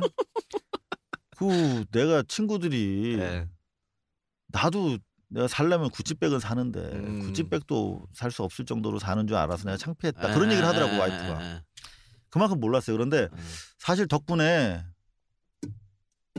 그 당시에 제가 구찌백을 받았다고 내부 고발하지 않았습니까? 네네. 웃긴 거죠. 다른 사람들은 샤넬백인 줄 알았을 거 아니에요. 네. 근데 그냥 구찌백이라고 입을 다물고 사법 처리 안 받았어요. 무슨 말이냐면 구찌백은 150만 원대고 샤넬백 500만 원대이기 때문에 500만 원이면 충분히 뇌물로 의율할 수 있어요. 그런데 다들 그냥 구찌백으로 가만히 있었던 거야. 그래서 그때 당시 MBC 내부 조사 결과 이것은 뭐 고가의 핸드백이 아니므로 단순히 뇌물로 볼 수 없고 그냥 선물이다 이렇게 해서 종결을 했거든요. 그러니까 다 비겁한 거지. 저의 무지를 악용해서 제대로 단죄하지 못한 거죠. 근데 당시 MBC 내에서 아니 뭐 그 정도 가지고 이렇게 그러니까. 일을 크게 만드냐 이런 어떤 여론이 형성됐다 그래요? 그 일단 구찌백이면 한 150만 원대니까 큰 뇌물 아니고 선물로 볼 수도 있었던 상황이고 더구나 사실 내부적으로 처리하는 게 맞죠. 그런 거 받았으면 제가 외부적으로 인터넷을 통해서 공표해서 알려지게 됐는데 내부적으로 처리하는 게 맞는데 사실 내부적으로 제가 회사 내부 의사결정 구조를 통해서 처벌해달라고 요구를 했었죠. 아 그랬습니까? 그럼요. 지금 근데 알려진 거는 그냥 인터넷에 바로 쓰고 그거를 한겨레인가 기사화해가지고 깠죠. 예, 그렇게 됐다고. 그래서 왜 내부적으로 먼저 얘기를 해야 되지? 이거. 내부적으로 얘기를 했죠. 근데 했었네요. 한 일주일 정도 가까이 시간을 줬는데 조사조차도 안 했고 이건 문제가 안 된다라고 판단을 해서 그렇다면 내 문제 삼겠다. 왜냐하면 저는 이번에 윤석열 지청장이 사실상 내부 고발을 했단 말이에요. 국정감사장에서 똑같은 상황이었어요. 그러니까 제가 그때 당시에 삼성 엑스파일 보도를 앞두고 출장 일자가 딱 잡혀 있는 상황이었어요. 근데 출장 일자가 잡혀 있는데 그 구찌백 사건의 주범이죠. 신강균 사실은 당시 진행하던 앵커가 그 구찌백 사실상 샤넬백 로비 자리를 마련했고 그 로비에 넘어갔던 사람인데 그 사람이 삼성 엑스파일 보도를 막아선 거예요. 그러니까 저로서는 윤석열 지청장이 이 지청장 이 검사장과 같이 갈 수 없다라고 판단했던 것처럼, 그러니까 이 부정선거가 너무 중요하기 때문에 사실상 검사장을 깐 거죠. 마찬가지로 저도 삼성 엑스파일 보도가 너무 중요했기 때문에 이 신강균 앵커 이상호의 상사, 저의 상사였죠. 이 태영의 로비에 넘어갔고 나아가서 삼성 엑스파일 보도까지 막으려고 하는 저 사람을 같이 갈 수 없다라고 판단해서 사실상 일주일에 시한을 주고 회사에서 구찌백 사태를 정리하지 않기 때문에 제가 까고 삼성 엑스파일 보도를 위해서 미국으로 날아간 거죠. 왜냐하면 이 문제가 정리되지 않으면 돌아와서도 삼성 엑스파일 보도할 수 없다고 판단했기 때문이었어요. 당시에는. 근데 이런 내용을 제가 당시에는 삼성 엑스파일을 취재하고 있다고 얘기할 수 없었기 때문에 세세하게 말을 못하고 그냥 엄청나게 그때 욕먹었죠. 욕을 그때 많이 드셨. 오래 살 거예요. 근데 그 자리를 왜 가셨어요? 저를 거짓말로 속였어요. 그러니까 태영 사람이 나온다고 하지 않았고 그 전에 태영이랑 저녁 먹자는 얘기를 한 두세 번 했었어요 저한테. 근데 제가 거절했죠. 그랬더니 너랑 같이 일 못하겠다. 보도국으로 보내줄게. 그래서 보도국장을 만나서 얘기해 주겠다며 보도국장 저 진강균 앵커 이렇게 셋이 만나는 자리로 메이드가 됐던 거예요. 얘기는 그렇게 듣고 갔는데 그렇죠. 저를 속인 거죠. 소송도 많이 당하셨죠? 조금 당했어요. 그 정리될 건 정리되고 아직도 혹시 제가 어느 자리에 뭐 누가 물어보길래 세어보니까 63번 당하고 있더라고요. 근데 네. 대부분 정리됐고 한 이제 4-5개 정도만 남았어요. 네. 그거는 엑스파일 사건 문제는 그거는 이제 최종적으로 유죄 확정 받았고 끝났고 네, 전과 1범을 기록하고 있죠. 그게 뭡니까? 이제 집행유예가 되는 겁니까? 선고유예라고 해서 선고유예 받으셨습니까? 일단은 유죄가 인정되지만 형 선고를 유예한 상태죠. 네. 그렇네요. 참. 혹시 전두환 씨 상대로 소송 당하신 거 있어요? 그거 진행 중이구나 생각해 보니까 깜빡 까먹었네. 뭐 워낙 많아서 막 소송도 뭐 신경 별로 안 씁니까? 아니요, 신경 쓰이죠 이 사람아. 지금 대한민국 사법 체계를 무시하고 있습니까 지금? 아닙니다요. 가면 얼마나 깍듯하게 재판받는데 두 손 이렇게 딱 판사 여러분들 심하게 대해주시기 바랍니다. 아닙니다요. 제가 이렇게 항상 존경하는 재판장님 하면서 얼마나 제가 잘하는데요. 뭐 때문에 전두환 씨한테 소송 당하셨어요? 공무집행 방해. 전두환 씨 집 앞에서 취재하는 행동이 전두환 경호하는 경찰의 공무집행을 방해했다. 그래서 1심에서 무죄 받았는데 경찰이 지금 항소한 상태죠. 그런 얘기가 있더라고 소문에. 네. 이상호는 어디 자기 뭐 놀고 있다가 네. 후배 기자들 시켜서 잠복시키고 있다가 전두환 나타나면 그때 막 전화해서 이 기자님 뭐 나왔어요 그러면 그때 나가서 쇼하는 거다 그런 소문이 있던데. 소문에 다 이유가 있겠죠. 그건 뭔 말입니까? 내가 뭐 다른 잘못한 게 있겠지 그 사람한테. 근데 그럴 후배가 없는데. 근데 방금 전두환 그 외에 아마 자료 화면도 있을 텐데 전두환 씨 집 앞에서 그 취재하고 경찰이 말리고 뭐 하던 거 전두환을 조금 그렇게 또 집요하게 취재하려고 그러고 싫어하는 이유가 그것도 역시 이한열 열사 그런 문제입니까? 뭐 그런 거 없다고 하면 거짓말이겠는데 제가 명색이 또 이 사회과학을 좀 공부를 하는 척했어요. 네. 그래서 한국 사회에 대해서 생각하면 생각할수록 분단 트라우마가 제일 큰 트라우마라고 하잖아요. 근데 이 분단을 가지고 장난하는 냉전 세력이 있는 한 민주화는 하루아침에 언제라도 역진될 수 있다. 네. 따라서 나름대로 민주화된 시기에 냉전 세력 분단을 가지고 자기 기득권을 구축하던 자들에 대해서는 끊임없이 고발해야 된다고 생각을 했고 냉전 세력의 중추, 본부, 종갓집이 바로 전두환이에요. 그러니까 전두환 신군부가 냉전 세력의 중추고 80년대 신군부 들어서면서 현재의 정치권 그리고 현재의 재계, 현재의 관료, 현재 언론 모두가 재구성됩니다. 그러니까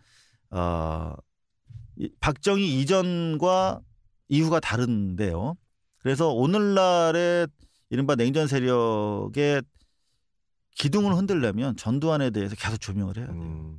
제가 그런 차원에서 전두환 문제 제기를 하기 시작했고 근데 왜 전두환 다 꺼진 불인데 가서 그러냐 펄럭거리느냐라고 쿠사리 많이 먹었었죠. 근데 여러분들 보시면 아시겠지만 지금 전두환에서 시작되는 거예요. 다시 이 정권의 뿌리가. 지금 뭐 강창성 씨나 다 보세요. 다 그 80년대 강창희 씨나 그 뭐 다 김기춘 씨나 다 그 80년대 초반에 다 해먹던 사람들이거든요.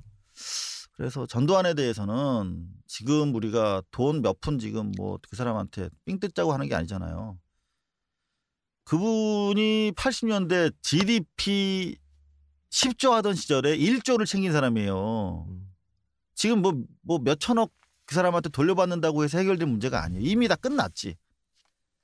그 부의 재구성이 다 끝났지. 지금 상태에서 몇백억 몇천억 가져온다고 해결될 문제가 아니고 원천적으로 그 냉전 질서를 유지하던 그들의 논리와 지배 체제를 깨야죠. 그러기 위해서는 아직 멀었다고 생각합니다. 역사적 단죄가 필요하다. 그렇습니다. 네, 이렇게 보는데 제가 이의제의를 지지하는 예, 감사합니다. 그런데 이런 것 같아요. 지금 전사모라고 아시죠?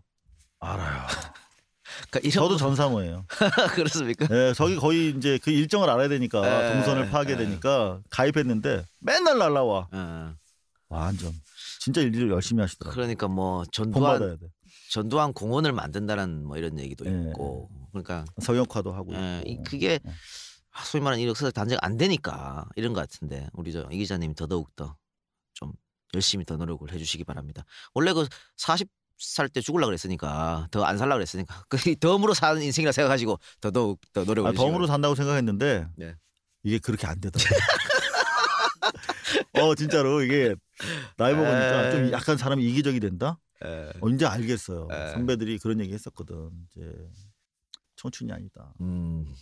근데 이 몸이 이기적이도록 만들어요. 자기 뭐 함부로 밤새면 안 되겠더라고 이제. 그래서 참 건강도 신경 쓰세요. 저번에 한번 또 많이 건강에 한번 안 좋으신 적 있어가지고 한번 좀 건강을 챙기시기 바랍니다.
뱃살들이 출렁인다. 젖살들은 흘러내려. 남자들아 명심해라. 배 나오면 끝이다. 바디뷰 입자, 바디뷰 입자. 배 나온 아저씨도 바디뷰 입자, 바디뷰 입자. 젖혀진 총각들도. 잠시만요. 우리 오빠 바디뷰 입고 가실게요. 싱글벙글 웃는 여친. 오빠 짱. 자신감도 수직 상승. 남성 전용 보정 속옷 입어보자. 바디뷰 살아있네. 바디뷰 좋아, 바디뷰 좋아. 소개팅 땐 바디뷰. 바디뷰 좋아, 바디뷰 좋아. 면접 볼 땐 바디뷰. 바디뷰 I love you. 바디뷰. 놀라운 경험 바디뷰와 함께 인터넷 검색창에 바디뷰를 검색하세요. 여기서 잠깐! EJ 청취자분들께 드리는 깜짝 이벤트! 구매하실 때 EJ라고 적어주시면 고가의 사은품을 드립니다. 기억하세요. 바디빅.co.kr. 자, 근데 자 좋아하고 응원하는 팬들이 대부분이죠. 사실은 뭐 이상호 그러면 다들 좋아하시지. 근데 안티 팬도 의외로 많아요. 원래 그렇게 생각해요. 그러니까 거슬러 올라가는 사람이잖아요. 우리는 기자는. 그러니까 물살에 거스르지 않으면 최소한 제자리도 지키기 어려운 거잖아요. 네. 그래서 발밑으로 물 밑으로 막 이렇게 발 젓고 있는데 몸에 물살이 막 이렇게 와서 부딪히면 내가 앞으로 나아가고 있구나. 최소한 뒤로 밀려가고 있지는 않구나. 그런 생각을 하면서 사실 기자 생활을 했어요. 그래서 이렇게 욕먹을 때마다 내가 제대로 하고 있구나. 그런 생각을 했죠. 근데 그래 저도 뭐 안티팬이 상당히 많은데 저는 그래도 진짜요? 네, 많아요. 근데 저는 정치적 어떤 방향성을 갖고 있는 사람이니까. 근데 이 기자님은 기자 아닙니까? 네. 근데 왜 이렇게 안티가 많이 생긴 것 같습니까? 그냥 싫은가? 아이씨 이상호 얼굴 보기만 해도 싫어. 일단 기본적으로 네. 제 입 바른 소리를 하니까 한 번은 사실은 있을 텐데 우리 막내 작가가 이렇게 제 옆으로 슬금슬금 오더니 선배님 술 한잔 따라드리겠대. 그래서 왜 그러지? 그리고 이제 그래 따라라. 그러고 왜? 그랬더니 제가 한 3개월 같이 일해봤는데요. 이 기자님 그렇게 듣던 대로 나쁜 사람 같지는 않아서 왜? 그랬더니 자기 친척 중에 누가 저 때문에 구속됐대요. 그래서 이렇게 일같이 이제 어렸을 때부터 명절 때마다 저를 이렇게 돼지머리 옆에 놓고 씹었대요. 그렇구나. 그래서 자기 이렇게 공명심에 들떠서 뭐 그런 줄 알았는데 그래도 뭐 진정성 있는 것 같다며. 그래서 생각했죠. 뭐 제가 여태까지 20년 동안 사실 안 건드린 게 없어요. 네. 그 중에서 제가 그때 그 교통경찰처럼 사실 좀 뭐 어떻게 보면 남들은 다 봐줄 수도 있는 얘기인데 그런 기사화하면 하여튼 여하튼 20년 동안 제가 척진 사람이 얼마나 많겠습니까? 그리고 제가 보도하는 방식도 이렇게 남들한테 약간 쇼하듯이 이렇게 전 방송이 기본적으로 본질적으로 쇼라고 생각하고 이렇게 기자들처럼 이렇게 폼 잡는 거 별로 안 좋아하는 사람이기 때문에 여하튼 많이 좀 이렇게 도드라지고 걸리적거리고 뭐 좀 불편하게 하는 부분이 많겠죠. 그러니까 본질을 보지 않고 이제 태도, 뭐 성향 이런 거 이렇게 노무현 대통령이 욕 얻어먹은 것도 그런 거였었거든요. 안을 먹고 뭐 말투 이런 걸로 꼬투리 잡고 그러는데 그래요. 그래서 그냥 뭐 저 이렇게 디스하는 분들 있으면 그냥 똑바로 살자 그런 생각합니다. 지금 이제 고발 뉴스에 계시지 않습니까? 이게 이제 그 전에 이제 손바닥 뉴스, 손바닥 뉴스 그 손바닥 뉴스 하게 된 계기는 어떻게 쫓겨나서 그 MBC에 있다가 자회사로 자회사로 이제 나가게 됐죠. 근데 손바닥 뉴스도 막 내려버리고 그것도 타이에 의해서 막 내린 거죠. 그렇죠. 김재철 사장이 직권으로 없애버리고 그리고 얼마 안 있다가 나가라. 그리고 잘린 거는 이제 박근혜 정부 들어서 잘렸죠. 그렇습니까? 이유가 뭡니까? 잘린 이유가 있을 거 아니에요. 대선 일주일 전에 네. 그때 당시 분위기가 어땠냐면은 낙곰수에서 선거 전에 큰 거 하나 터질 거다. 우리는 다 기억하잖아요. 맨날 뭐 대선 전에 뭐 핵이 떨어지고 그런 일이 있었기 때문에 뭔가 큰 게 나올 거다. 김정남을 인터뷰할 거다. 그런 얘기를 했었어요. 낙곰수에서. 그래서 제가 취재를 해봤죠. 혹시 MBC에서? 그랬더니 김정남을 인터뷰했더라고요. 그래서 큰일 났다 이거. 완전 MBC 버리겠다. 그리고 대선 판도에 이거 정말 문제가 생기겠다. 그래서 대선 이틀 전인가 3일 전에 새벽 1시 반쯤에 트위터를 올렸어요. MBC가 김정남 인터뷰했고 조만간 방송한다. 그건 완전 대비였을 텐데 어떻게 아셨어요? 제가 쭉 전화를 몇 통화 했죠. 기자 생활을 20년 하면 전화 몇 통화 하면 다 나와요. 그러니까 트위터로 올릴 정도였으면 100% 확신을 100%는 아니었어요. 근데 뭐 한 99% 1% 모자라면 안 하는데 상황이 좀 급해서 1시 반에 올렸더니 2시 반에 전 언론이 다 받아서 새벽에. 예. 그래서 그 다음 날부터 시끄러워져서 징계위원회가 소집이 됐죠. 그리고 대선 끝나고 나서 대선에서 박근혜 씨가 대통령 되면 난 잘리겠다 그 생각하고 있었죠. 근데 아니야 다를까 대선 끝나고 나서 징계위원회가 열려서 해고 결정이 됐죠. 그러니까 박근혜 정부 들어서 당선 이후에 첫 번째 해고자라고 봐야죠. 그거를 트위터에 그렇게 썼다고 이유가 그겁니까? 네. 품위 손상. 아니 근데 결국 했잖아요. 인터뷰 한 건 사실이잖아요. 처음에 안 했다고 그러다가 나중에 했다고 번복했죠 MBC에서. 그럼 다시 돌아가셔야겠네. 해고 사유가 그게 아닌 게 돼버렸는데. 변호사 말로는 뭐 100% MBC로 돌아간다고. 네네.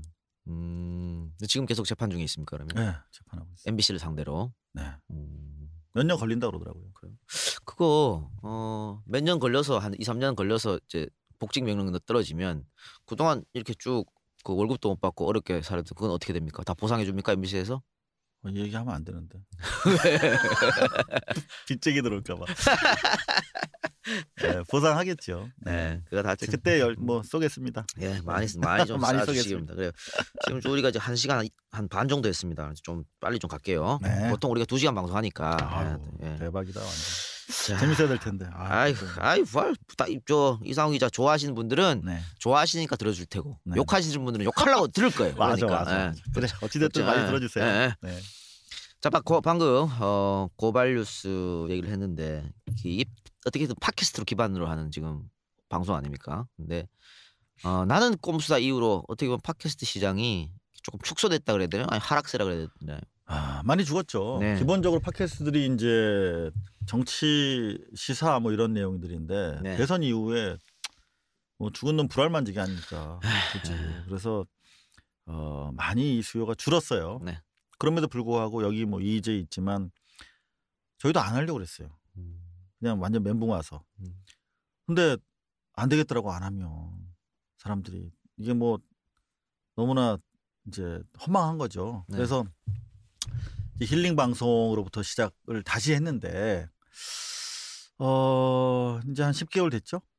근데 요즘 들어서 다시 좀 뭔가 희망이 좀 보이고 12.19 부정선거에 대해서 많은 분들이 아주 정말 지리한 기다림의 시간을 거쳐서 한 절반 이상이 이제 부정선거에 대해서 확신하고 계신 것 같아요. 얼마 전 여론조사 보니까.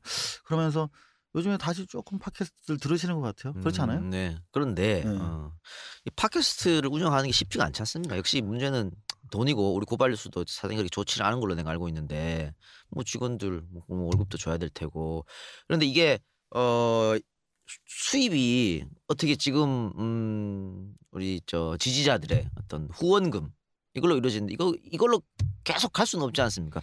팟캐스트의 어떤 미래라 그래야 되나요? 이 대한 언론 팟캐스트에 계속해서 동력을 끌 수 있는 어떤 게 필요할 것 같은데요. 필요하죠. 이게 사실은 웬만한 신문이나 잡지보다는 매체 열동률이 되게 높거든요. 팟캐스트가. 그러니까 광고 효과가 커요. 그렇죠. 근데 여기에 광고하면 이제 종북 좌파로 찍히는 거야. 그러니까 자본이 안 들어와요. 이게 자본주의가 아니지. 자본이 물 흐르듯 자기 이익을 위해서 막 다니면서 EJ에도 여기 뭐 빤스 선전도 하고 막 뭐 다 해야 될 거 술 선전도 하고 응? EJ 듣는 사람들 술 많이 먹을 거 아니야. 네, 그럼요. 근데 이게 자본이 못 들어오는 거죠. 찍힐까 봐. 그래서 현재로서는 다른 수익 모델이 없고 우리 청취자, 시청자분들의 성원밖에 없는데 저는 이 또한 최고의 수익 모델이라고 생각해요. 왜냐하면 언론이라는 것은 꾸준하게 평가받으면서 성장하는 시장에서 하루 단위로 평가받잖아요. 그래서 지금 보면은 프랑스에도 그렇고 미국에도 그렇고 대한 매체들이 직접적으로 청취자 또는 시청자들의 뉴스 콘텐츠 소비자들로부터 직접 이렇게 구독받는 모델로 가고 있어요. 뉴욕타임스도 그렇게 가고 있고. 그래서 저는 기본적으로 현재의 물적 토대를 유지 강화하면서 그리고 나중에 또 민주화된 시대가 오면 그 시절에는 또 자본과도 병행할 수 있지 않을까 뭐 그런 생각을 가지고 있어요. 작년 대선 직전에 네. 우리 저 이상 기자님이 사회 보시고 우리 문재인 의원 팟캐스트 데이에서 했었잖아요. 그때 제가 문 의원한테 이거 좀 정책적으로 지원해 줄 수 없냐 이런 얘기를 한번 했었거든요. 그때 지원한다고 그랬죠. 그 지원한다고 했죠. 그러니까 이게 컨텐츠 아닙니까? 원래 여기 돈도 풀고 법으로도 만들어주고 다 그런다고 그랬어요. 왜냐하면 이 팟캐스트가 말이 팟캐스트 이거는 그야말로 시민들이 소통할 수 있는 스스로 아주 좋은 매체거든요. 그럼요. 이게. 그래서 우리 저거 있지 않습니까? 나라에서 만드는 컨텐츠 문화진흥원 이런 거 그런 데서 다 밀어줘야 되는 그렇죠. 그래서 문재인 의원이 충분히 협의해가지고 그래서 언론재단 뭐 이런저런 단체들 많거든요. 재단들 거기서 다 여기 밀어줘야 됩니다. 그래서 전 국민이 팟캐스터가 될 수 있도록 그렇죠. 지금 SNS 기반으로 자기가 다 표출하지 않습니까? 그걸 근거로 해서 보다 더 이렇게 멀티화된 자기 매체를 갖도록 해줘야죠. 그래서 전 국민이 계속 시끄럽게 하고 계속 깔깔거리고 웃고 어느 곳에선지 또 음악 얘기하면서 울고 막 그러면서 그런 그 왁자지껄한 가운데 평화로운 민주사회가 영위가 될 텐데 그냥 못하게 묶어놓는 거죠. 그러니까 하지 말라는 얘기보다도 돈이 안 가게 하는 게 그 MB 이후의 어떤 탄압 방식이지 않습니까? 에휴, 그렇습니다. 그러니까 밥숟가락을 못 들게 만드는 거죠. 그래요. 그런 의미에서 EJ가 작년 7월부터 시작했죠. 네, 작년 7월부터 시작했죠. 저는 7월에 처음 팟캐스트 EJ 들었을 때 아니 이런 애들이 있나? 다들 그렇게 얘들은 한 2번 정도 하고 없어질 것 같더라고요. 그러니까 되게 거칠고 전망도 좀 장기적인 전망도 약해 보이고 그리고 스타성도 없잖아. 이게 EJ 이 작가 얼굴 봐봐. 나 지금 자꾸 보니까 이게 정이 생기는데 처음에 약간 좀 눈꼬리도 내가 20년 전 나처럼 눈이 확 올라가고 이렇게 좀 무섭잖아. 그래서 쟤네 스타성도 세작은 좀 예뻐. 약간 훈남이야. 근데 어떤 동력으로 갈까? 그때 낙곰수의 시대였는데. 근데 50 몇 회요? 50 지금 이번이 57회면. 이렇게 성장을 해왔잖아. 지금 뭐 최고 잘 나가는 팟캐스트인데 정말 고맙게 생각을 하고 저는 뭐 팟캐스트의 미래는 EJ를 봐라 이렇게 얘기하고 싶은데 EJ가 지금 협동조합하고 있잖아요. 네. 제가 잠깐 물어봐도 돼요? 네. 지금 몇 명 정도 조합원이? 830분? 830분. 그래요. 근데 사실 좀 더 기대를 했는데. 근데 많은 분들이 팟캐스트 인기를 고려할 때는 생각보다 좀 저조하네요. 근데 뭐 저희는 그렇습니다. 저희도 그렇지만 또 우리도 다른 대한 언론들이 많지 않습니까? 근데 그분 뉴스타파도 있고 고발 뉴스도 있고 뭐 국민이나 팩트도 있고 이런데 사실은 이게 많이 중복되는 것 같아요. 그래서 저희가 뒤늦게 되게 미안했어. 뒤늦게 우리가 한다는 것 자체가 그래서 되게 미안했는데 저희도 정말 양질의 컨텐츠를 정말 매주 혹은 뭐 또 이거 EJ 말고라도 또 우리 셋이 하는 뭔가 이걸 자꾸 올려드리기 위해서는 이런 게 좀 필요하다 싶어서 고민 끝에 이걸 했었거든요. 그래서 지금 이렇게 한 800 뭐 한 30분 정도 대단히 감사드리고요. 저는. 근데 사실 제가 이 방송을 빌어서 말씀을 좀 드리면 이 생활협동조합 이게 역사의 문제를 지속적으로 거론하고 현재를 계속 불편하게 하지 않으면 현재는 고정화되죠. 고착되죠. 그렇습니다. 그냥 당연한 걸로. 절대 당연한 거 아니거든요. 지금 있는 것들이. 우리가 7.18을 척결 못했기 때문에 지금 이 삐뚤어진 사회가 아직 오는 거고. 그럼요. 가장 본질적인 부분에 이렇게 지속적으로 57회씩이나 버텨왔고 앞으로도 저는 한 5,700회는 더 해야 되지 않을까. 그러려면은 최소한 이 사람들 먹고 살긴 해줘야 돼요. 근데 다른 걸로 물론 이분들이 충분히 먹고 살 수 있겠죠. 재주가 출중하신 분들이니까. 근데 다른 걸 좀 줄이게 여기에 좀 집중할 수 있도록 좀 해줬으면 좋겠어요. 그래서 감사합니다.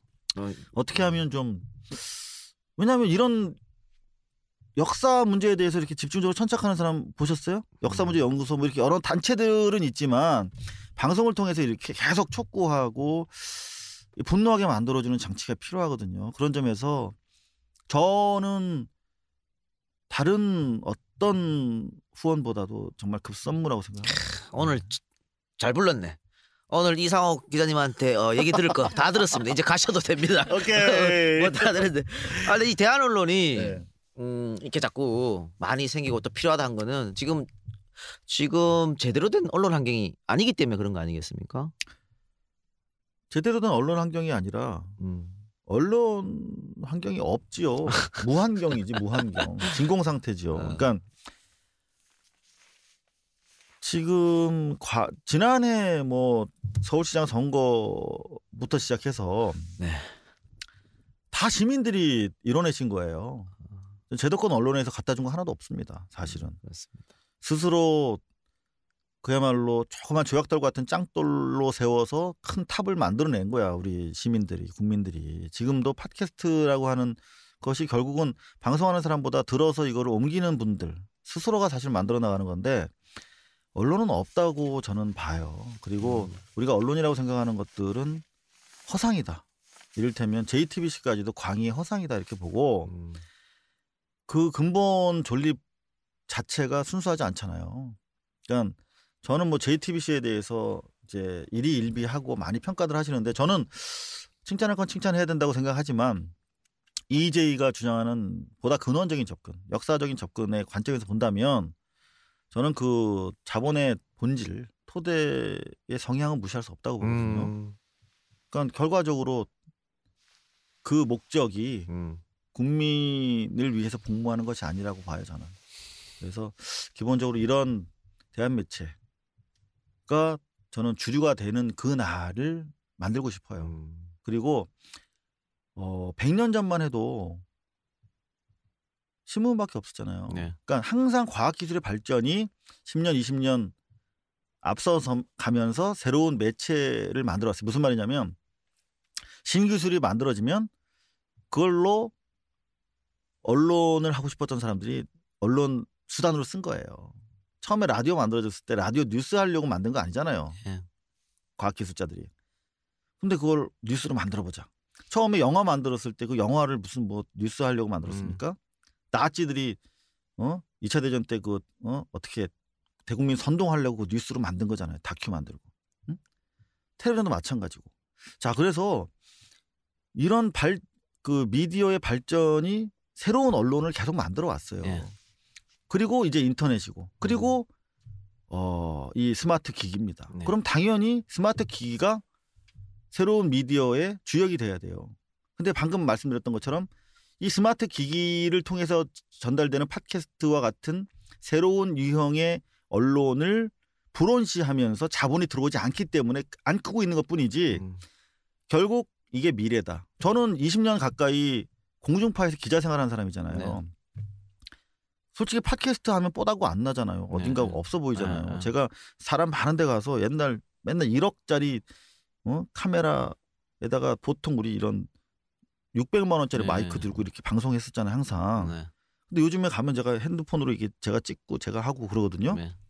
좀 가오는 떨어지죠. 근데 그게 바로 현대 기술의 문명에 맞는 새로운 저널리즘인 거예요. 공중파가 지금 망하고 있는데 여기로 못 건너오고 있는 것뿐이에요. 솔직하지 못하고 자기 기득권에 안주하고 있기 때문에. 근데 10년, 20년 뒤에는 이게 반드시 주류가 될 겁니다. 그래서 더 이상 우리 시민들이 공중파 기존의 매체가 우리 역할을 해주기를 바라지 마시고 지금 이대로 우리 EJ 열심히 후원하시면 돼요. 이게 대세가 됩니다. 민주정부 들어서면 전 국민들이 팟캐스트 하는 그런 시대가 올 거예요. 그중에서 최고의 팟캐스트가 되겠지. EJ. 그러니까 방금 뭐 이상호 기자님이 쭉 말씀을 뭐 미디어의 어떤 역사까지 이렇게 말씀해 주셨는데 이게 창조 경제거든 사실은. 그럼요. 이게 뉴미디어가. 누나 이런 걸 하라 말이야. 창조 경제를 이상 가지 말고. 왜 아이씨. 그네언이랑 친해요? 아니 그냥 뭐 혼자 불러봤어요.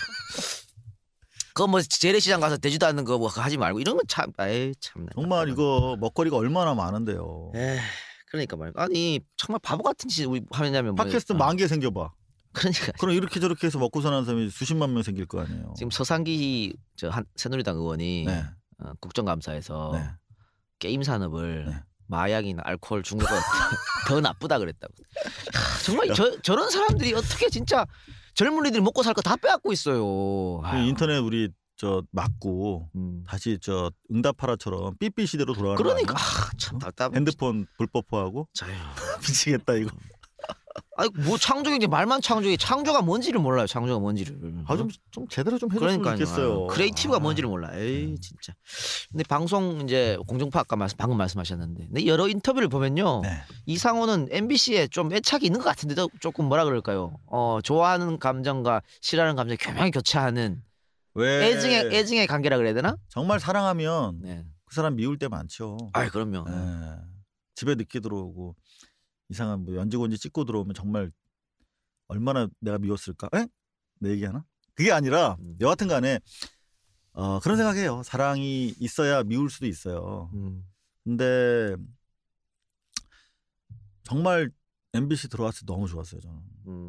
왜냐하면 너무너무 가고 싶었던 언론사고 이 반민 반공 이게 MBC의 이 정체성이 너무 좋았어요.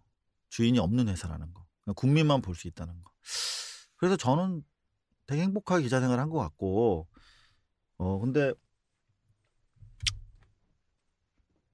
되게 많이 미웠었죠. 그러니까 MBC에서 항상 징계를 많이 먹었어요. 그다음에 아까 뭐 핸드백, 난 내부 고발했을 뿐인데 저 그것 때문에 징계 먹었잖아요. 그러니까 제가 입사했을 때 2등으로 들어갔대요. 나중에 들었는데, 근데 저 동기들 중에서 꼴등이죠 지금은.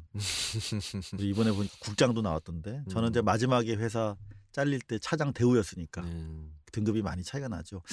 근데 정말 너무 사랑했던 것 같아요. MBC의 기자라고 하는, 정말 밥 안 먹어도 배부르고 월급 안 받아도 정말 행복했어요. 그래서 이왕이면 내가 MBC 다니는 동안에 MBC를 정말 최대한 내가 활용하자.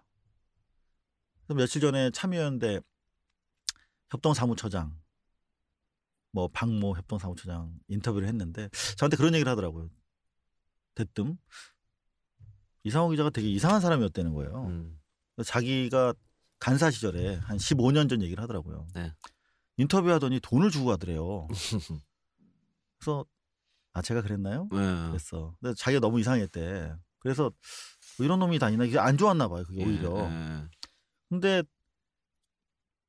시간이 지나고 계속 본 거죠, 저를. 근데 저는 MBC 돈 많은 회사니까 시민사회 간사 같은 사람들 인터뷰하면 그냥 오잖아요. 그리고 기자들은 너 인터뷰 내줬으니까 오히려 생색내. 근데 그게 아니라 뉴스라는 거는 이게 제조 원가잖아요, 인터뷰가.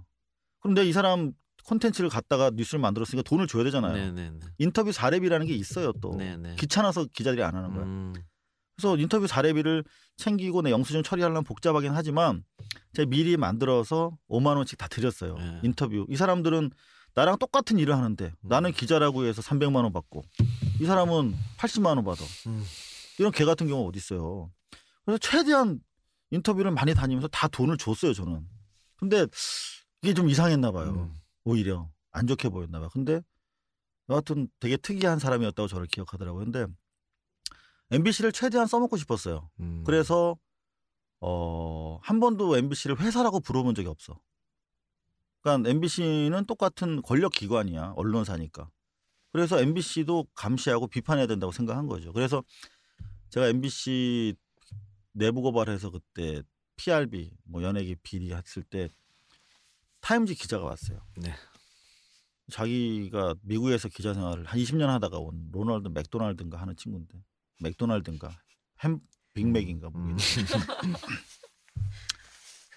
모르겠어요. 근데 맥타이어인가. 그렇다 치고. 맥켄타이어인가. 어이씨. 근데 여하튼 외신기자협회 회장도 하고 그랬어요. 이 친구가 오더니 자기 회사를 이렇게 내부 고발하는 사람은 처음 봤다고 그러더라고요. 그래서 그때 타임지에 이만큼 나왔었어요. 근데 여하튼 저는 그런 MBC가 좋았어요. 근데 저 같은 또라이가 많았어요, MBC에는. 그래서 그런 하나하나가 되게 특이했는데 그런 사람들이 전체로서 MBC라고 하는 화음을 냈던 거거든요. 그러니까 다 독립군이야, MBC는. 최성호 선배도 완전히 꼴통이거든요. 그러니까 선배들이 감히 물어보지는 못해. 근데 PD수첩 이번 아이템 뭐냐? 물어보면 최성호 선배 며칠 전에 아버님 돌아가셔서 빈소에 다녀왔는데 옛날 얘기 둘이 많이 했어요. 근데 정말 정감 있고 좋은 분이거든요. 뉴스타파 지금. 네, 앵커. 근데 그런 거 취재하는 거 물어보면 아주 개 지랄을 떨어요. 아주 말 안 해주고 그런 거 왜 물어보냐고 막 그런 분위기 있잖아요. 근데 그런 게 MBC였던 거예요. 그 다음에 김태호 같은 친구. 되게 골 때렸어요. 처음 들어와서도 옷을 막 반바지 입고 다니고 막. 근데 그걸 다 용인되는 회사였던 거죠. 근데 지금 MBC를 보면 너무 마음이 아픈데 항상 그런 얘기해요. 요즘에 이렇게 335 옛날 MBC 해직되거나 또는 MBC에서 변방에 있는 사람들 만나면 참 만나면 좋은 친구, 참 좋은 방송국이었는데 다시 그 시절이 올까? 그런 얘기들 하면서 이렇게 소주잔 나누는데 와야겠죠. 네, 올 겁니다. 오겠죠. 자, 서서 마무리 좀 해서 이 기자님 아직 꿈이 있습니까? 저는 그냥 죽을 때까지 방송하다가 리포트 하다가 죽었으면 좋겠어요. 감사합니다. 저 그 아까 왜 촛불 집회 고등학생 애들이 온다고. 근데 걔들도 기자를 꿈꾸는 애들일 테고 방송인을 언론인을 꿈꾸는 애들일 텐데 그런 친구들도 그렇고 또 지금 언론 고시를 준비하는 대학생들 선배로서 해주고 싶은 말이 있다면. 처음에 제가 말씀드리면서 네. 기자는 야성이 있어야 된다고 네. 말씀드렸는데 참 기자질도 하기 어려운 시대가 됐어요. 옛날에 7, 80년대 기자들은 좋은 기자들은 항상 술에 취해 있었어요. 지금 생각해 보면. 그러니까 잘 나가는 그때도 정치부에 있던 기자들은 술 안 먹었어. 빠릿빠릿하게 정권의 뒷공무니를 빨아줬죠. 근데 그냥 이렇게 술 먹고 이렇게 그러면서 이렇게 노조도 하고 막 그랬단 말이에요. 그리고 막 내부 고발도 하고. 근데 지금 역시 또 자본에 취하지 않고 차라리 술에 취하는 게 나은데 우리 시대는 또 술에 취해서만도 좋은 기자가 될 수 없는 시대가 되어버렸어요. 왜냐하면 술에 취해서 옛날에는 그냥 독재 반독재 심플했으니까 그냥 에이 술 먹고 저 개 같은 놈들이랑 안 사겨 그러고 저쪽에 뭐 보도국장 방에다 오줌 싸고 막 그랬단 말이야. 근데 요새는 그러면 거의 구속이잖아 바로. 그것만으로 안 돼. 왜냐하면 이 독재 권력의 문제와 자본의 문제가 교묘하게 엉켜져 있어요. 그러니까 이 시대 모순이 과거 정치 모순, 권력의 모순이었다면 지금은 자본의 모순이랑 겹쳐 있고 실제로 자본이 삼성과 같은 자본 독재가 권력을 활용해가지고 자신들의 이해를 부과하는 그야말로 자본도 감시해야 되고 독재도 감시해야 되고 그러니까 너무나 촘촘한 레이저망이 이렇게 앞에 있기 때문에 이걸 피해가려면 술 취하면 안 돼요. 요가도 해야 되고 타기 빠밤 미션 임파서블 봤죠. 너무 힘든 시대가 돼서 기자가 되시려고 하는 분들은 여하튼 유연성을 갖추고 머리에는 명확한 시대 정신 우리 시대가 어찌 해야 될 부분에 대해서 고민이 앞서 있어야 된다. 그런 말씀드리고 싶습니다. 그게 중요한 것 같아요. 뭐 언론인 좀 방송인 좀 멋있어 보이고 이러니까 막 그렇게 해서 시험 쳐서 뭐 들어오고 그렇게 해서 되는 게 언론인이 아니거든요. 사실은 정말 저널리스트 기자라는 게 어떤 직업의식이 있어야 되는지 이 사회를 어떻게 바꾸는지 개혁하는지 변혁하는지 그 마음을 항상 가지고서 준비를 해야 되지 않겠나 그래 싶고요. 그만큼 특이하고 또 자부심이 있어야 되는 직업이 아니겠습니까? 자 그러면 우리 마지막으로 EJ 이상호 기자를 사랑해 주시는 EJ 팬들께 한 말씀 해주시면서 방송을 마치는 걸 하죠. 다 우리 EJ 팬 여러분, 이상호 기자님 오늘부로 저 조합원에 가입하신다고 합니다. 강제로 가입하겠다. 강제 아니고요. 네, 저도 EJ 함께 평조합원으로서 도울 수 있도록 열심히 뛰도록 하겠습니다. 한마디 하라고요? 네, 팬 여러분들께. 권력은 속성상 거짓말할 수밖에 없어요. 자기들 거 챙겨야 되니까. 언제 우리 없는 사람들 서민들 챙겨주겠습니까? 일일이 다 요구하고 물어뜯지 않는데.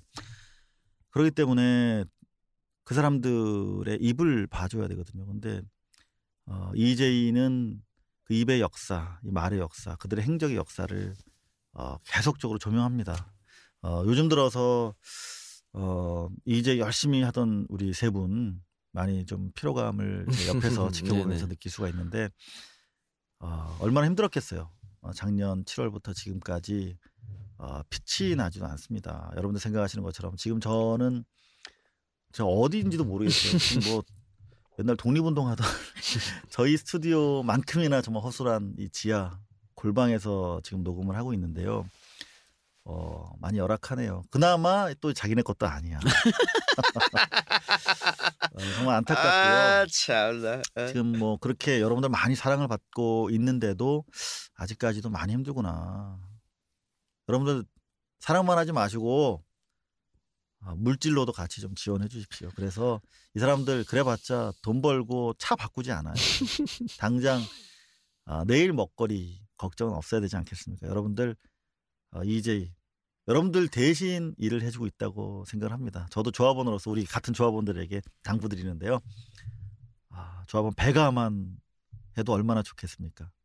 한 1,500명만 돼도 좋겠다. 그리고 나면 또 다음 생각 들겠지만 여러분들 같이 한번 우리 배가 운동 한번 전개해봤으면 좋겠습니다. 네. 에휴, 고맙습니다. 그래 방송은 이제 이걸 마치는 걸로 하는데 한 가지만 더 물어도 될까요? 클로징 했는데 하나만 더 물어볼게요. 이상호에게 김재철이란 김재철 맨날 생각해요. 그 사람 왜 그렇게 됐을까? 제가 오랫동안 지켜봤던 선배인데 김재철은 말하지 않고 검증받지 않은 모든 기자. 무슨 말이냐면 우리 스스로를 내놓고 남들한테 손가락질 받고 남들한테 지적질 받지 않으면 그렇게 돼요. 그러니까 자기 속 내에 보이고 때로 실수하고 야단도 맞고 그러면서 사회화되는 거예요. 사회와 닮은 모습으로 생겨지는 거거든요. 네. 근데 김재철 씨는 외부와 단절하고 자기 스스로의 욕망을 쫓아서 오랫동안 견고해진 사람 같아요. 제가 뒤늦게 보니까. 그래서 자기 말만 하고 있지 않습니까? 남의 얘기 들을 줄 모르고. 부족하더라도 우리 내놓고 저는 이렇게 생각합니다. 악플 달리면 어때요? 내가 잘못 생각했나? 그러면서 자꾸 얻어맞으면서 둥글둥글 사회와 닮아가면서 살았으면 좋겠어요. 그런 점에서 김재철은 소통되지 않은 말하지 않은 기자. 우리들이다 이렇게 생각합니다. 고맙습니다. 앞으로도 거학과 좀 싸워주시는데 앞장서 주시고 또 비리나 이런 것도 파헤쳐 주시는데 앞장서 주시고 잘 사는 사람보다는 조금 낮은 데서 사는 그런 서민들을 위해서 발벗고 뛰어주는 그런 정말 민한 기자가 되어주시길 간곡히 부탁드리면서 오늘 출연해서 감사드리고 오늘 방송 마치기로 하겠습니다. 감사합니다. 네, 반갑습니다. 네. 감사합니다. 네.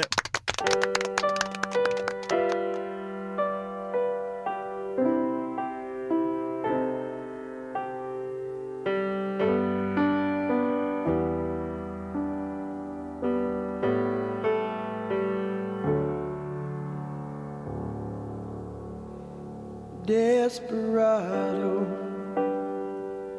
why don't you come to your senses? You've been out riding fences for so long now. Oh, you're a hard one, but I know that you got your reasons. These things that are pleasing you can hurt you somehow. Don't you draw the queen of diamonds, boy. She'll beat you if she's able. You know the queen of hearts is always your best bet.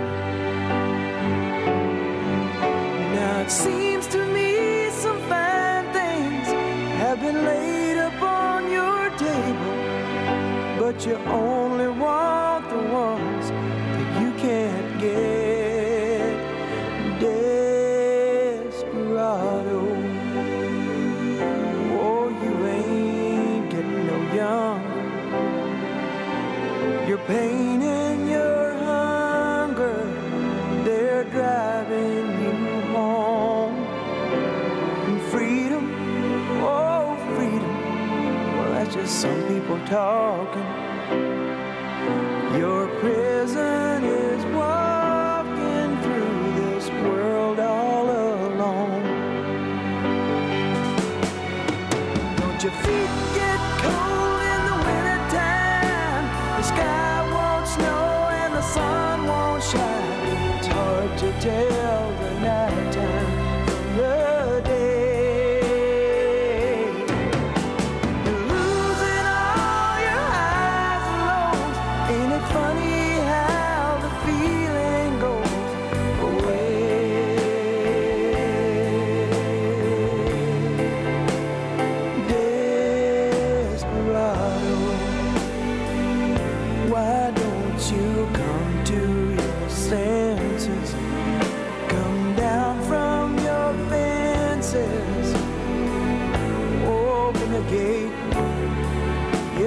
be raining, but there's a rainbow